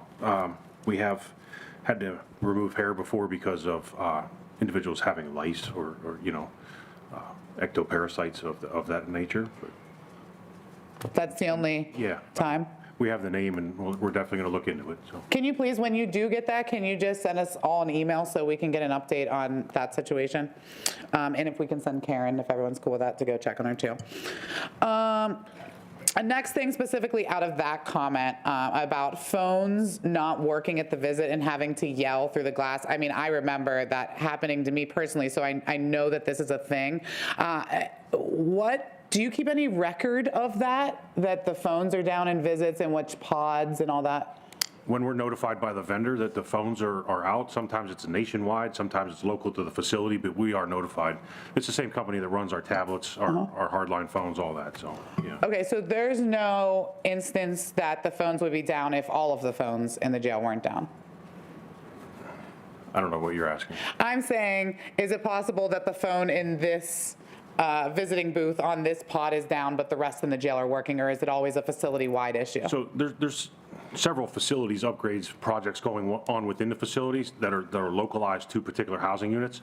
So if that particular housing unit is down with power for that time, then those phones would not work.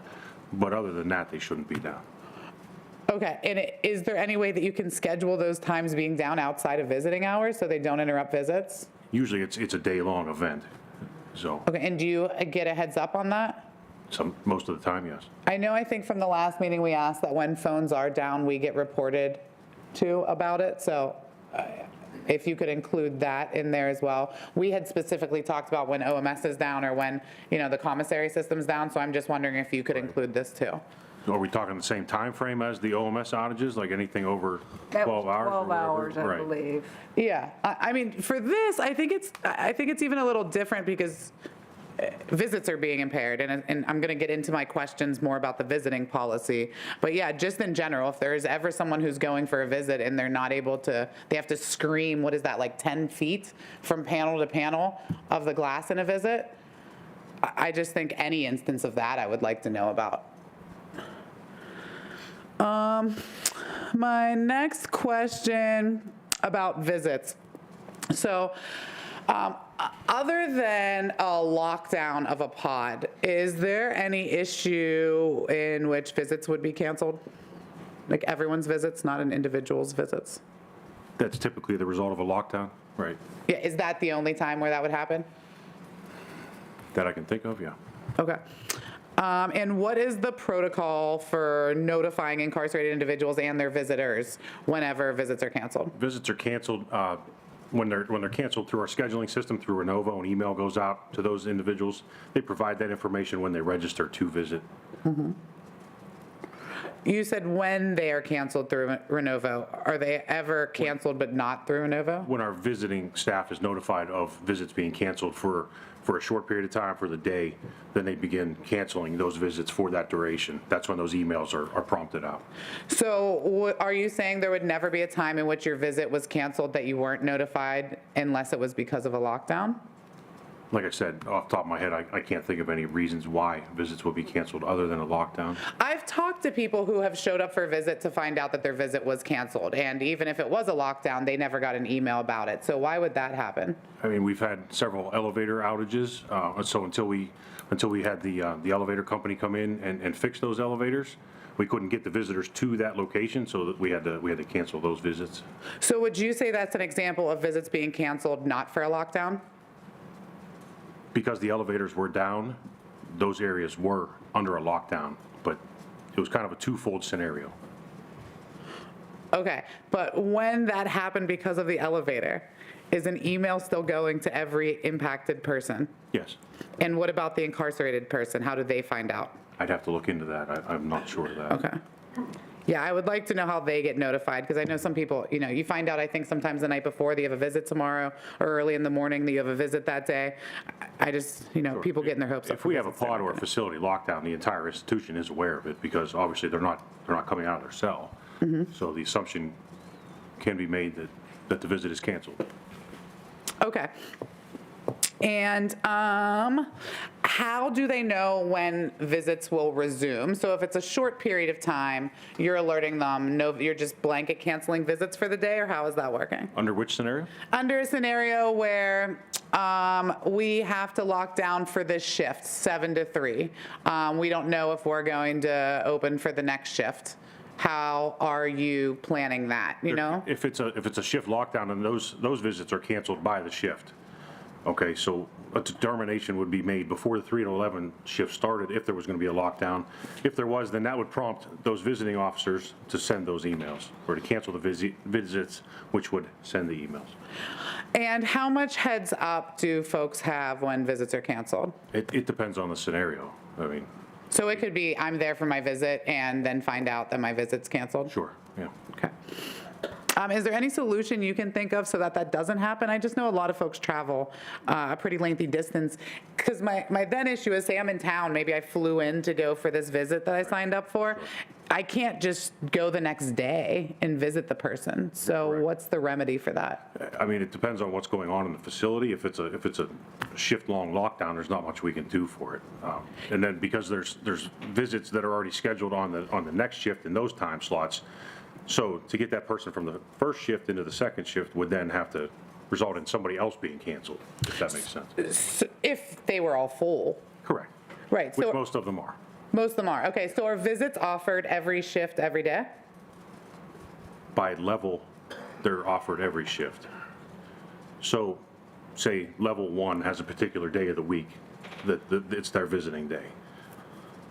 Can you show me that in the visitation policy? Because I looked really hard for something about a schedule. I see a schedule of days for contact visits, but according to the policy, visiting will be permitted every day of the year unless suspended by management. I don't see anything about a schedule for non-contact visits. We can look into the schedule. I don't have the policy in front of me to reference it. I do, and the rest of us up here, did you want a copy of it, just to kind of reference, if that would be helpful? I can give you that. The schedule? Because again, I've just been seeing a lot of people's schedules interrupted for something that I feel like maybe we shouldn't have to Well, do. Deputy Clark just reminded me the schedule is posted on the website as well. Okay, do you want to see this? Sure.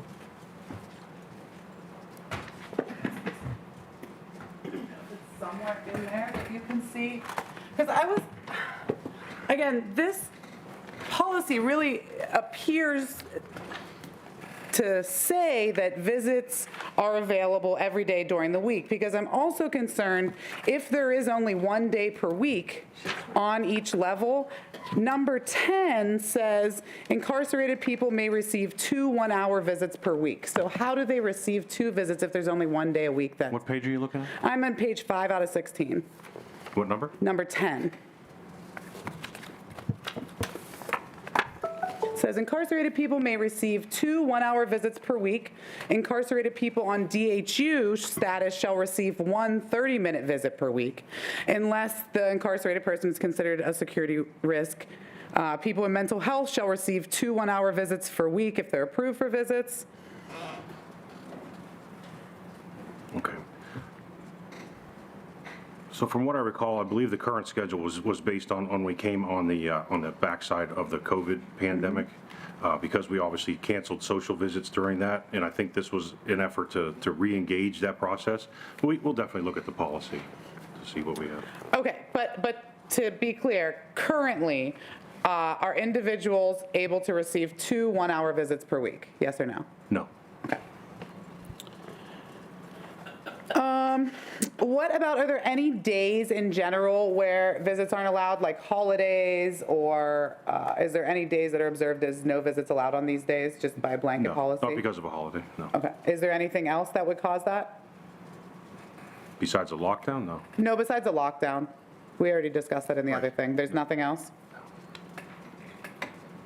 Okay, and then, so is everyone on DHU, because I know we go there pretty often when we go on our jail inspections, we go up to 8E, and I know that those folks aren't receiving visits, at least most of them. So can you speak to the visit policy for folks on DHU? It says they're to receive 1 30-minute visit per week. Yeah, the only difference is it's limited to a 30-minute visit. I've mentioned this before in the meetings.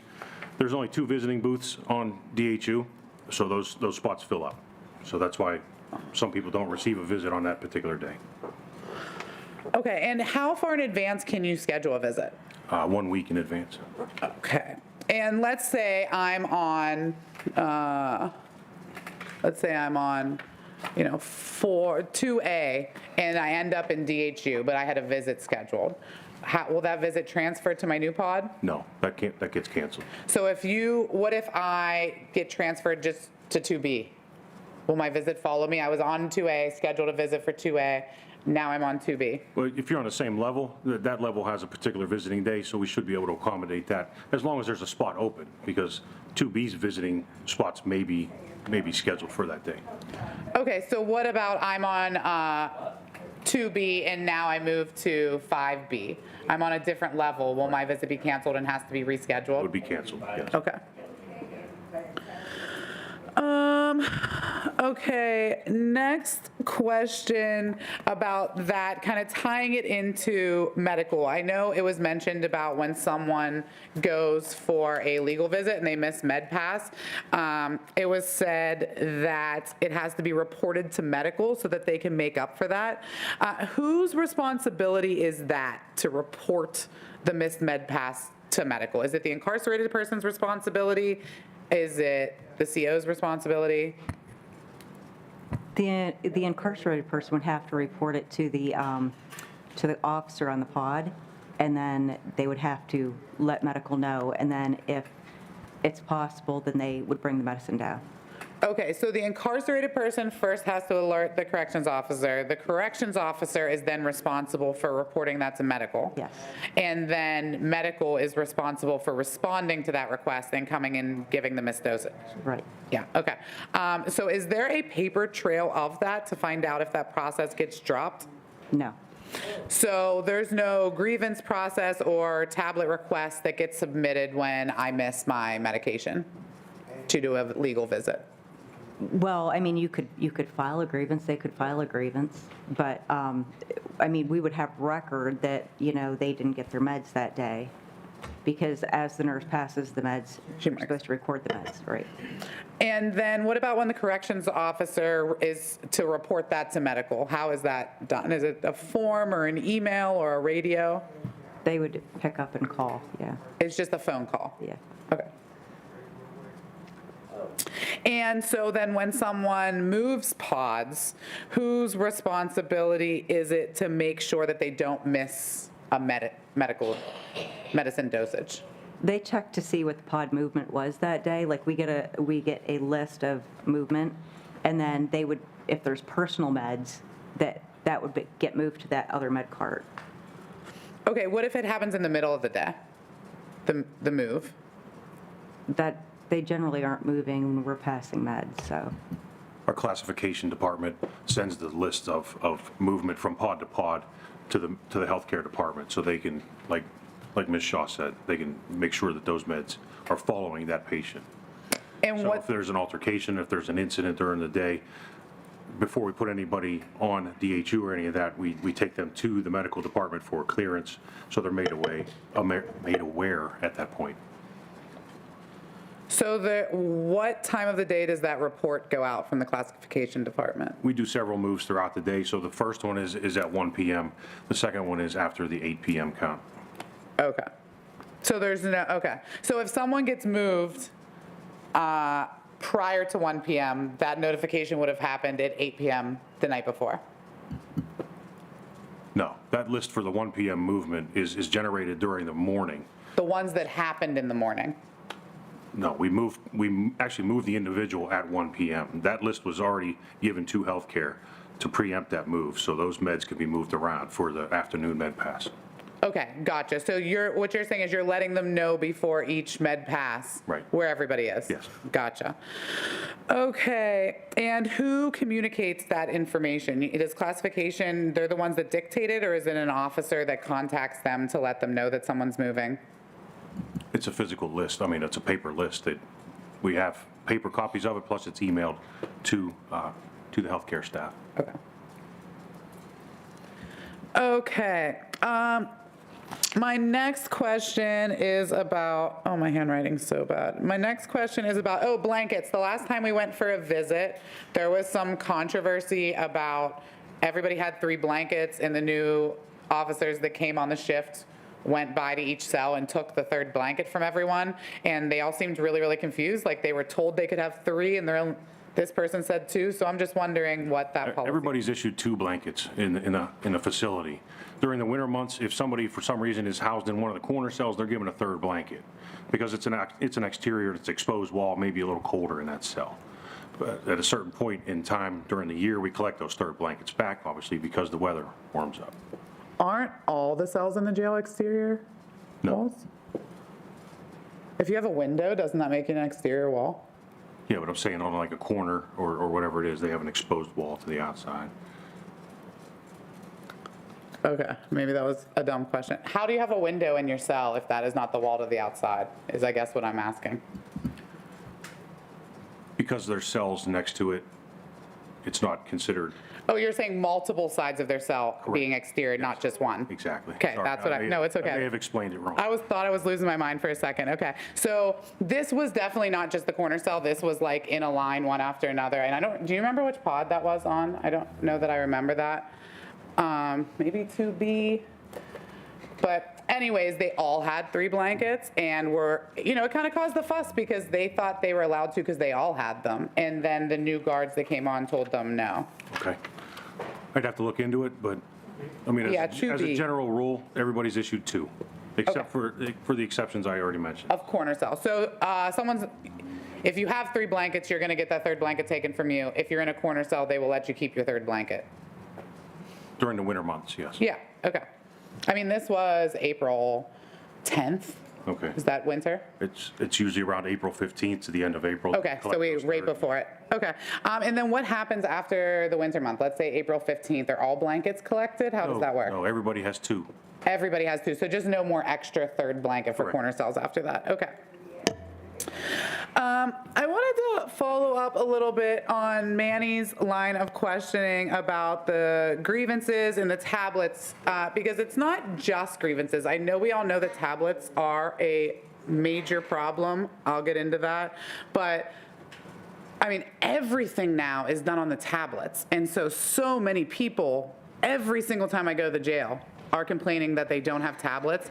Very much understand that is not completely your guys' fault. It's a lot the vendor who is not really providing them, but we'll deal with that. What I'm concerned about is knowing that we have this problem of so many people not having tablets and not getting them on the schedule they're supposed to. We need to have every single, medical request, grievance form, interoffice mail, call, all of that needs to be available in paper on every pod. And I know you just said grievances are available on every pod. I know for a fact the last time we went into 8E, they did not have paper grievances, and so many people on 8E don't have tablets. We'll definitely follow up with that. It's our instruction to the staff to make sure when they tour these areas that those paper forms are available and they're being checked for completed forms to be taken down for processing. So that's part of what, like rounds, or you mean when you end your shift, that's what's supposed to happen? No, part of the rounding that the sergeants, captains, all the supervisory staff do on the units. Okay, yeah, what I think would be really helpful is a checklist just of here's all the things that you can do on tablets. Maybe pretend we never got tablets. Here's all the paper forms that we're supposed to have. Because I know multiple times I've seen no interoffice mail forms on the pods. At least a couple times I've seen no grievance forms. And I like them better because the carbon copy thing, I know that's not the case for everyone. And then when you lose your tablet, you still have your receipts of your grievances. But I think that would be a good start, just to maybe make sure that they're checking for all of the documentation to be available on every pod. Because I do know that, like, right now in the jail, we have many people who cannot file any grievance whatsoever because they do not have a tablet. Next, and also, what do we do about those same grievances on, like, intake, in intake, or on, 4A, where we send new courts when they first come in?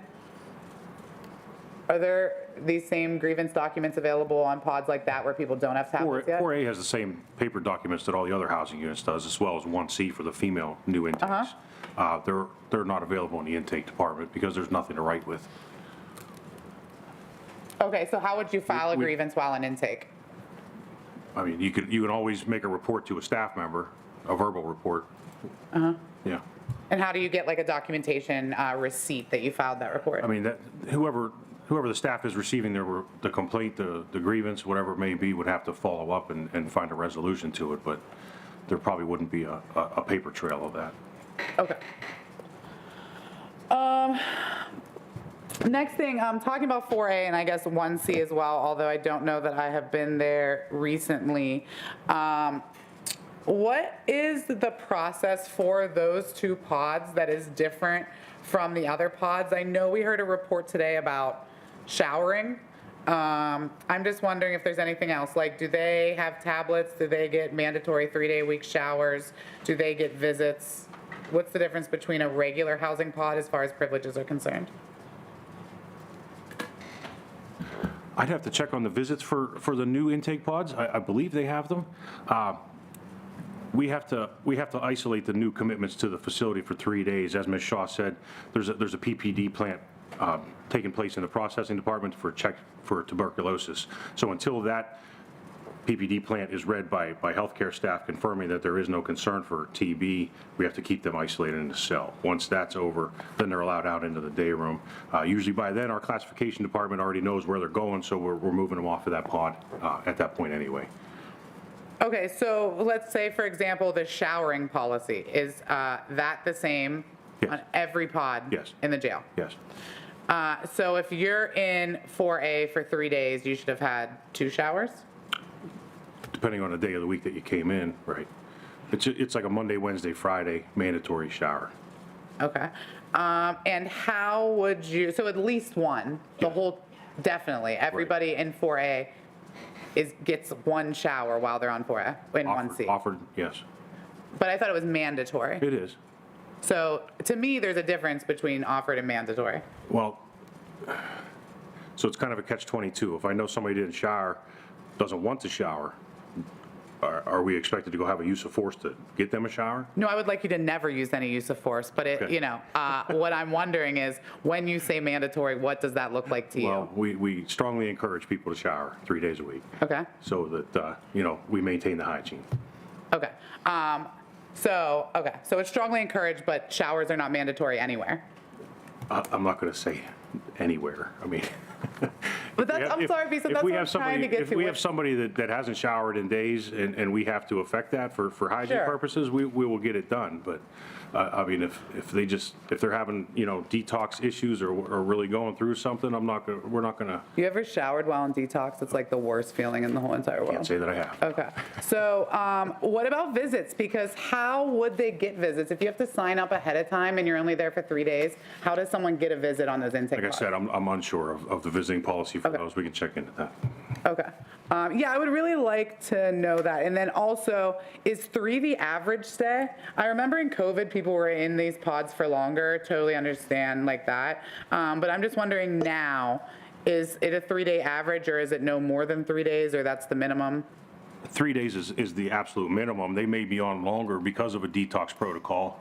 We're not going to move them out until they're clear from that. Right. So, during COVID, we had them isolated for 5 days, 10 days, depending on what was going on in the community with, the levels. If it was a low, medium, high, that changed because we were trying not to spread it throughout the facility.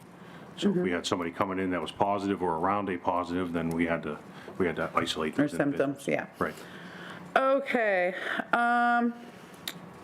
My next question is, I know we talked last meeting about cleaning, specifically on 8E. Got a lot of complaints that they get less privileges to cleaning. I know Warden Dady isn't here, but he said he was going to look into that. I was wondering if you have any update on that? He reported that we're continuing to enforce the self-cleaning and shower schedule on the housing units. But I don't have anything past. Nothing's changed as pertained to the cleaning policies on 8E? No. Okay. Another thing that I hadn't really noticed before, but I had been getting complaints about lately, was the light situation in the cells. I know we saw a couple folks who their lights were permanently on, so they're trying to sleep at night and their lights are just on really bright all night. And so it made me wonder if you guys keep a log of that and have a work schedule. I don't want to call everything a policy, but these folks had been reporting for a while that their lights were on. They were asking to be moved to another pod. Was that in a particular area on a housing unit? Uh-huh. Do you remember where? Yeah, hold on. What I'm asking is, we have a facilities maintenance tradesman in the facility. That's an electrician issue. So when we're made aware of it, we file a work order that then is filed through City Works. That gets back to the trades folks to let them know where the issue is, and then they go to address it. It was pod 8E, cell 204. Okay. And so we did report it to the officers on duty at the time. Again, their request at the time was, hey, can you just move us? There's an empty pod over there where the lights do work. But I know that's not always going to be an option, and I don't know that actually happened. I haven't talked to them since. Sure. So is that the proper way to do it? Is just kind of I hear something like this, report it to you so you can let maintenance know? Anybody can file a work order for facilities needs. There's a point of contact in the facility that an email gets sent to. She then turns that information around, like I said, into the facility's operating system. And that's on the tablet, where you can file a work order? The staff, the corrections officer on the housing unit, or, anybody else that can send an email. Is there any mechanism for the incarcerated individual to request it themselves, to not have to go through? No, because a work order has to be generated, so it has to go by that email process. That information gets entered into CityWorks, who needs to respond to that area, what the issue is, so then those folks at facilities know who to contact at the jail to send to it. It could be an electrician, a plumber, a carpenter, whatever it may be. So at what point would I know to escalate it to you or someone else? When, we get complaints about it, so that then puts it on our radar. Can you check on that 204 and 80, please? Thank you very much. Okay, my next question is about, so somebody on 8E was on administrative custody, and you know how it lists like the reason for why they're on it? They showed me their form, and it said that it was requested by outside entities, and I'm just wondering what that means. That was the exact quote, outside entities put them on administrative custody. Sometimes we get requests from the DA's office. Sometimes we get requests from individuals' personal attorneys for safety reasons. So there's a whole bunch of reasons why somebody from the outside could request that. Yeah, can you think of any other examples? DA's office, their own attorney. Is there anyone else that could request and actually get it granted? The arresting agency may request it, sure. So the police, okay, because that's wild that you said that, because this person alleged that the reason that it was requested was because they were accused of harming a member of a police officer's family in some way, and they felt that this was done in retaliation. So could you explain why the police can dictate who in the jail is in administrative custody? Well, they have to give the reason for why they're making the request. It's not just granted carte blanche. So if you have an individual that we can look into, I can absolutely do that. How often would you say you deny requests from the police? It depends on the individual and what the request is for. But Okay. Can I give you a name after the meeting? Absolutely. All right. Please remind me to do that. I already did that. Manny asked about the NA meetings, and you had said that you reached out to a variety of organizations to try to bring the NA meetings in, and I was just wondering what organizations those were. So I know that we reached out to the Anala Club to see if they could assist us with that, as well as individuals that were providing NA services previously in the jail. Okay. But you said organizations. Were there any other organizations beside Anala? I didn't personally reach out to each one. I just know that members from the team have. Okay. Maybe you can try to get more of that, because I know I put out the word to like some people who are just active in 12-step programs, but I don't really know what organizations to start with. So maybe someone on your team who works more with those kind of things can try to figure it out, and we can attack it from both ends. But I just, I'm not necessarily the big 12-step program thumper or anything, but I just think that that's a really awesome resource that we should have available. And I was really concerned because I did see the increase in numbers for the AA participation, but it said that 0 females participated in AA. So I was wondering why that was. I'm not sure. I'd have to follow up because we do have AA meetings for the females. Yeah, so it says here, AA and NA 12-step meetings, AA 0 female, 46 male, NA 0 female, 0 male. So I don't know if that's, you don't think that these numbers are accurate? I would have to follow up and see. Okay. And it could have depended upon what the females have different scheduled times in the reentry center for these services. So it could have been that it wasn't available for them on that day. I don't know. There's a lot of reasons, but we do have female AA opportunities available. Okay, and then in the description of this section, it actually says the 12-step fellowship meetings are held 5 times per week. Does that mean total throughout the jail, or does that mean that each person in the jail has access to 5 NAA meetings per week? That would be total throughout the jail. Every person does not have access to 5 a week. Okay, how many does each person have access to?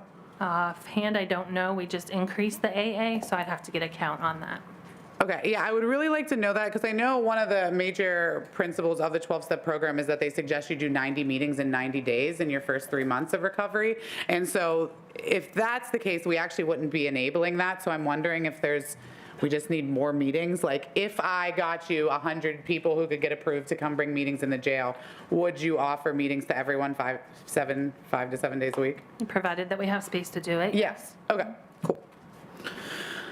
Okay, I promise I'm almost done. I know you're giving me that look. I can feel it. I'm so sorry. I'm almost there. I know. I'm almost there. I'm sorry. Thank you. Next question is about the tablets.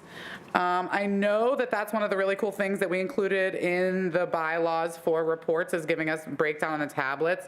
And I also know that you mentioned it, and we got a email maybe about the 100 new tablets that came in. I'm wondering how many that left us still short.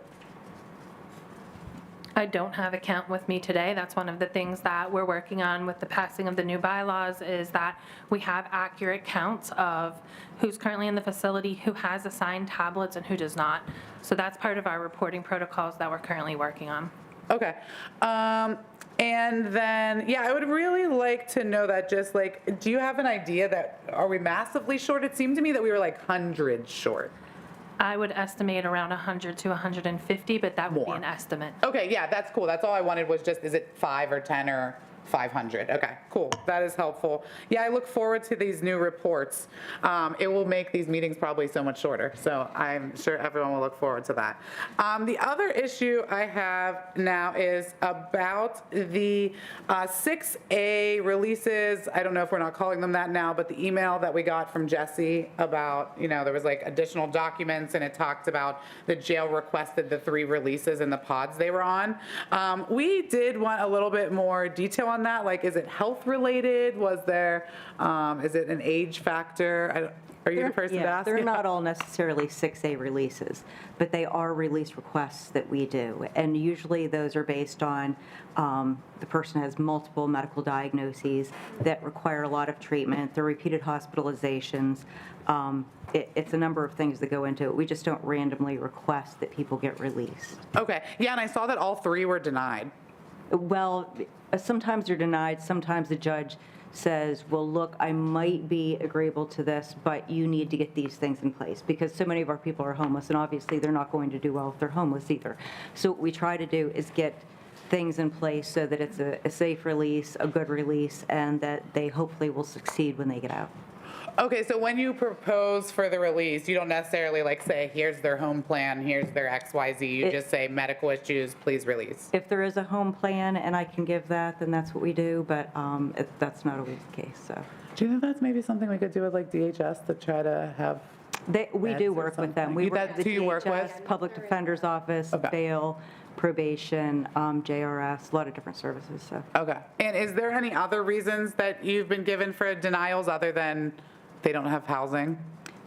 Sometimes it's related to their charges, but most of the time we can work something out if they're really severely ill. Yeah. Okay. Do you think that maybe we could just get one more sentence in that report, Jesse, every month that's just like, these were all for medical, or these were denied because of no housing, or these were denied because of charges? Sometimes we don't know why they're denied. Sometimes we don't know that they're agreeable to the release. All I see is that, eventually I'll see that they got released. Okay. Yeah, I just was hoping for a little more. It was helpful to see the pods that they were on, because truthfully, I expected that these were all happening on medical pods. Mostly they are. The only ones that are 5MD are generally, that's a women's pod, and it's called a mental health pod, but generally those are people that are autistic or dementia or things like that, so. Okay. And then so I know I'm going to go now into the solitary confinement ban, because I don't know if you've noticed, but the April report still wasn't online as of today, and that's due on the 7th of each month, so April 7th it should have been posted. Yeah, I looked today. But I don't know if you could just follow up on that and send it, or make sure it's posted or something like that. But I was trying to prepare for this meeting and didn't see it on there. Okay, and then about So on the segregation report, which we got from Karen, like we always get, still has no detail whatsoever. So I did take the liberty of printing out the board meeting minutes from our January meeting this year, where we had a pretty thorough dialogue about the information that was required by the solitary confinement referendum. I did not bring the language for you all this time because I feel like I've done that 8,000 times before. So I just want to again highlight two major issues that have still not been resolved, have not even been fixed a tiny little bit in years. Because remember, as we heard from a public commenter, this is the anniversary of the referendum passing. And again, under exceptions to the rule against solitary confinement, the facility warden shall document specific reasons why any lockdown is necessary for more than 24 hours and why less restrictive interventions are insufficient to accomplish the facility's safety goals. So we have gone back and forth on this literally dozens of times. And so Judge Ivashevic and I and Chief Beeson, we were talking about this in January. And Judge Ivashevic specifically requested that the jail would provide the detailed reasons in their report that we get. And instead, if you guys have read those things from Karen lately about the segregated housing reports, I can pull them up here real quick. But we're literally getting next to no information whatsoever. Let me see it here. Okay, lockdown reports. It literally says safety and security, safety and security, safety and security, safety and security, safety and security over and over and over again.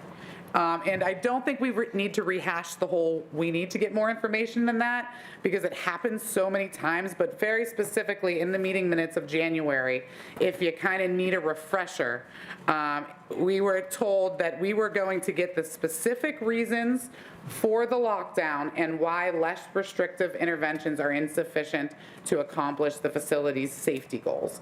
Can you please tell me why that has not happened? We are now here in May. It's my recollection of that conversation that we reminded the board that those intimate details are contained on the lockdown reports that are kept on file at the jail. So the public report that's going out is not going to have those reasons on it. And if anybody wants to see those reports, we'll be happy to show them to you at the jail. I'm going to interrupt for 1 second. You can. Manny, is this is the topic that you sent an email out and said, let's have a work session, right? Is there interest in a work session on this where we could meet with jail staff and pick maybe a couple months of these reports and sit down and see what you have and start this dialogue? Sure, I would be cool with that for going backwards, but if I could just read a little bit of these minutes here. You're right, Chief Beeson, you did say, hey, you can come to the jail to see them. And Judge Bigley, Judge Ivashevic, and me were kind of all going back and forth about it. I said, so I was told that those detailed reports were available for the inspection at the jail. I'm asking that they be brought to us each meeting. Judge Bigley, okay. Judge Ivashevic, okay. And I think as a compromise, instead of bringing all those records up here, if you could just tell me if you're good with this. Instead of saying 8 people medical, we want to know, number 1 of the 8, heart palpitations. Bethany, broken leg, number 1. Judge Ivashevic, yeah, broken leg. We want to know specifics. We don't need a name. We just want to know the specific reasons.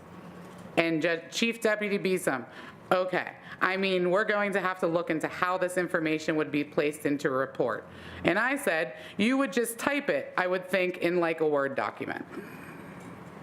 So I'm trying to avoid us having to spend so much time rehashing these issues every single month. I know yins don't want to hear from me that much. I don't want to talk this much. But this was something from January. I waited till May before I got upset about it. It is now May. Please follow the direction of the President Judge, the newly appointed chair of the Jail Oversight Board, finally glad to have one for the first time ever. Please just bring it next month, and I won't ever ask. Thank you. Okay, let me ask a question. Yeah. Mr. Bacharach, have you advised administration not to produce those particulars? Is there a problem with good question, jail Judge. administration producing those particulars? You can't? Attorney-client privilege. Why Did not? tell them.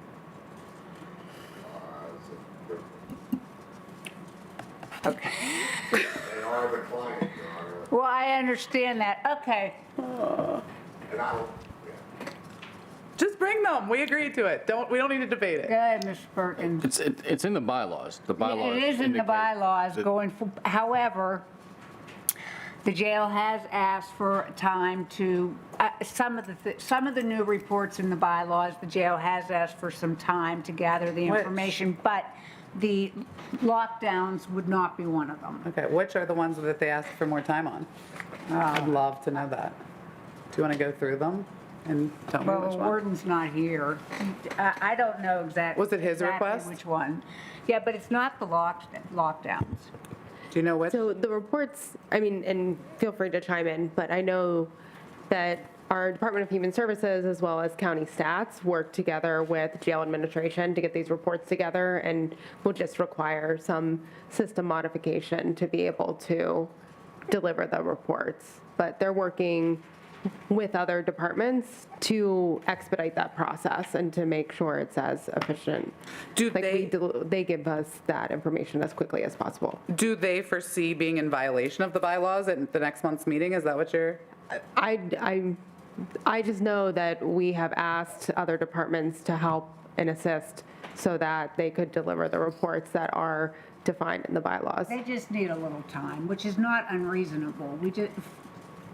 To produce some of the new information. They have all this stuff. They Well, don't they have to might, but compile they it. might not have it in a format that they can push a button and say, give us this information. That's all. But Okay. listen to me. But the lockdown reports are not one of them, so bring them next month, Okay. please. Okay, I have a couple. When we come back next month, what's the lockdown report going to look like? Is it going to look like this, or are you going to give more information?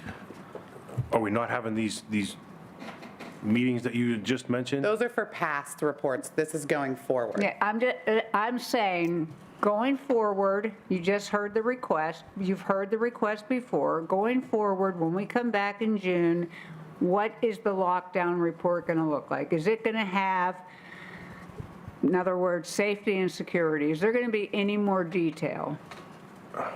At this point, we're working with the departments that Ms. Innamorato just, to expand those reports. As far as the medical reasons, I have concerns with HIPAA. We went through this in January. I know.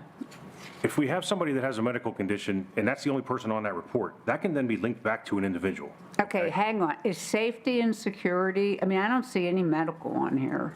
For instance, on this particular report, May 1 of 2024, every single one of them is safety and security.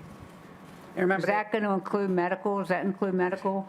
If there was lockdowns because of medical reasons, yes. Okay, but they all say safety and security. In other words, every single one of these is for safety and security. Every one of them on this report. And there's Safety no and security. listing of why less restrictive interventions were insufficient to accomplish the safety goal either. So Again, the reporting requirements in 205 are exactly what Ms. Hallam says. We have that information available at the jail, but to put that out for public. Okay, this is what. verbatim what we did. Okay, this is what I'm going to suggest, because we're going to keep going round and round. He okay? literally said these exact I know. words I in would like to suggest that we have a work session. Manny suggested it. I second Manny's suggestion. For the past. That we have a work session for the past. Let's say that we review April and May, ask the jail to bring April and May's It'll be information. March and April, we'll get May's in June, right? Oh, sorry, yes, March I'm and looking April. at the May 1 report. Yeah, March and April, bring March and April's information, all the information pertaining to these lockdowns, and we're going to have a working session, okay? So let's pick a date, everybody. I'm done with school now, so any night you want.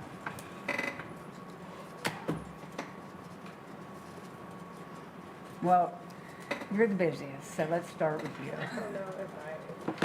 And you don't have to come. I mean, it's not mandatory. So we don't, everybody doesn't have to be here. We can report to the people who couldn't make it.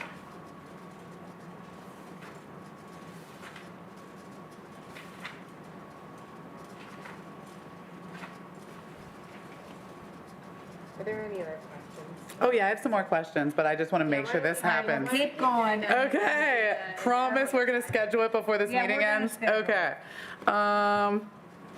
Oh, so I know Manny had asked the days that the Discharge and Release Center is open, and you said every day but Sunday, but what are the hours of the Discharge and Release Center Monday through Saturday? It's open 8 to 8, Monday through Friday, and 8 to 4 on Saturday. And is it ever closed outside of, inside of those hours? Typically not, unless there was a staffing emergency and someone had to leave or couldn't make it in, but the other staff in that center are really good about filling in for each other, so they usually get it covered. And my understanding is those are the same hours that are release hours, so there's no one ever released outside of discharge and release hours, or are people released till 8 on Saturdays too? They could be released until 8 on Saturdays. There's very few that go that late on a Saturday. Okay, so the only gap of which people are being released but not being able to be released through the Discharge and Release Center is from 4 p.m. to 8 p.m. on Saturdays? Correct. Okay. Dun, dun, dun. Oh, and then I actually think this is the cashier. What are the hours for the cashier? Is it the same? The cashiers, they work shifts from 6 a.m. till 8 p.m., Which days? Monday through Friday currently. And so not at all on Saturdays and not at all on Sundays? Not currently. Okay. Oh, I thought the person that was hired was just for the filling the evening thing. Is it Yeah. for the weekends too? No, currently the person, we just backfilled the vacant position. We're looking to make additional hires to cover the weekends. That's something we're looking to do. So we have so many asks. You want nurses and LPNs, we want cashiers. Guys, this is for a real good job. And the jail sucks a lot less when we have it fully staffed. I know John Kay reminds us every single meeting. So thank you for that. I actually think, the last thing I have was about therapy. We talked about how there's no therapy offered. And you had said something about it being for a more long-term thing, but I was thinking about people who were in active therapy prior to being incarceration, people who are on detainers, and we have no idea how long they're going to be in the jail. Is there any plans to open up therapy for those folks as well? When we get therapists, then we will, but currently, if it's a more short-term thing, then they can be seen by one of our psychiatry providers. Okay. Okay. So, when are we having our working session? Anybody want to throw out some dates? You guys pick a date. Don't face it on me. All I want to Okay. be clear on is what's happening on this day. We are getting March and April's. March and April's lockdown information, and I would also say bring the use of force, please. Yes, use of force information Use of force and and lockdown. lockdown for March and April. And not okay? just the reason for the lockdown, but also why less restrictive interventions are insufficient to accomplish the safety goals. Yes. And then going forward, All the starting in details, June. all the details. Starting in June, we want, Well, we're going to have our meeting first. and then outline that for them. Yes, I'll bring okay. the meeting minutes for everybody. Okay, so, I don't know, can anybody do next Thursday at 4 o'clock? I'm just No. picking Thursday. I'm not available until the week of May 20th. May 20th. Well, where are you going? My son's graduating from college. She's busy. Why are you busy? You're so nutty.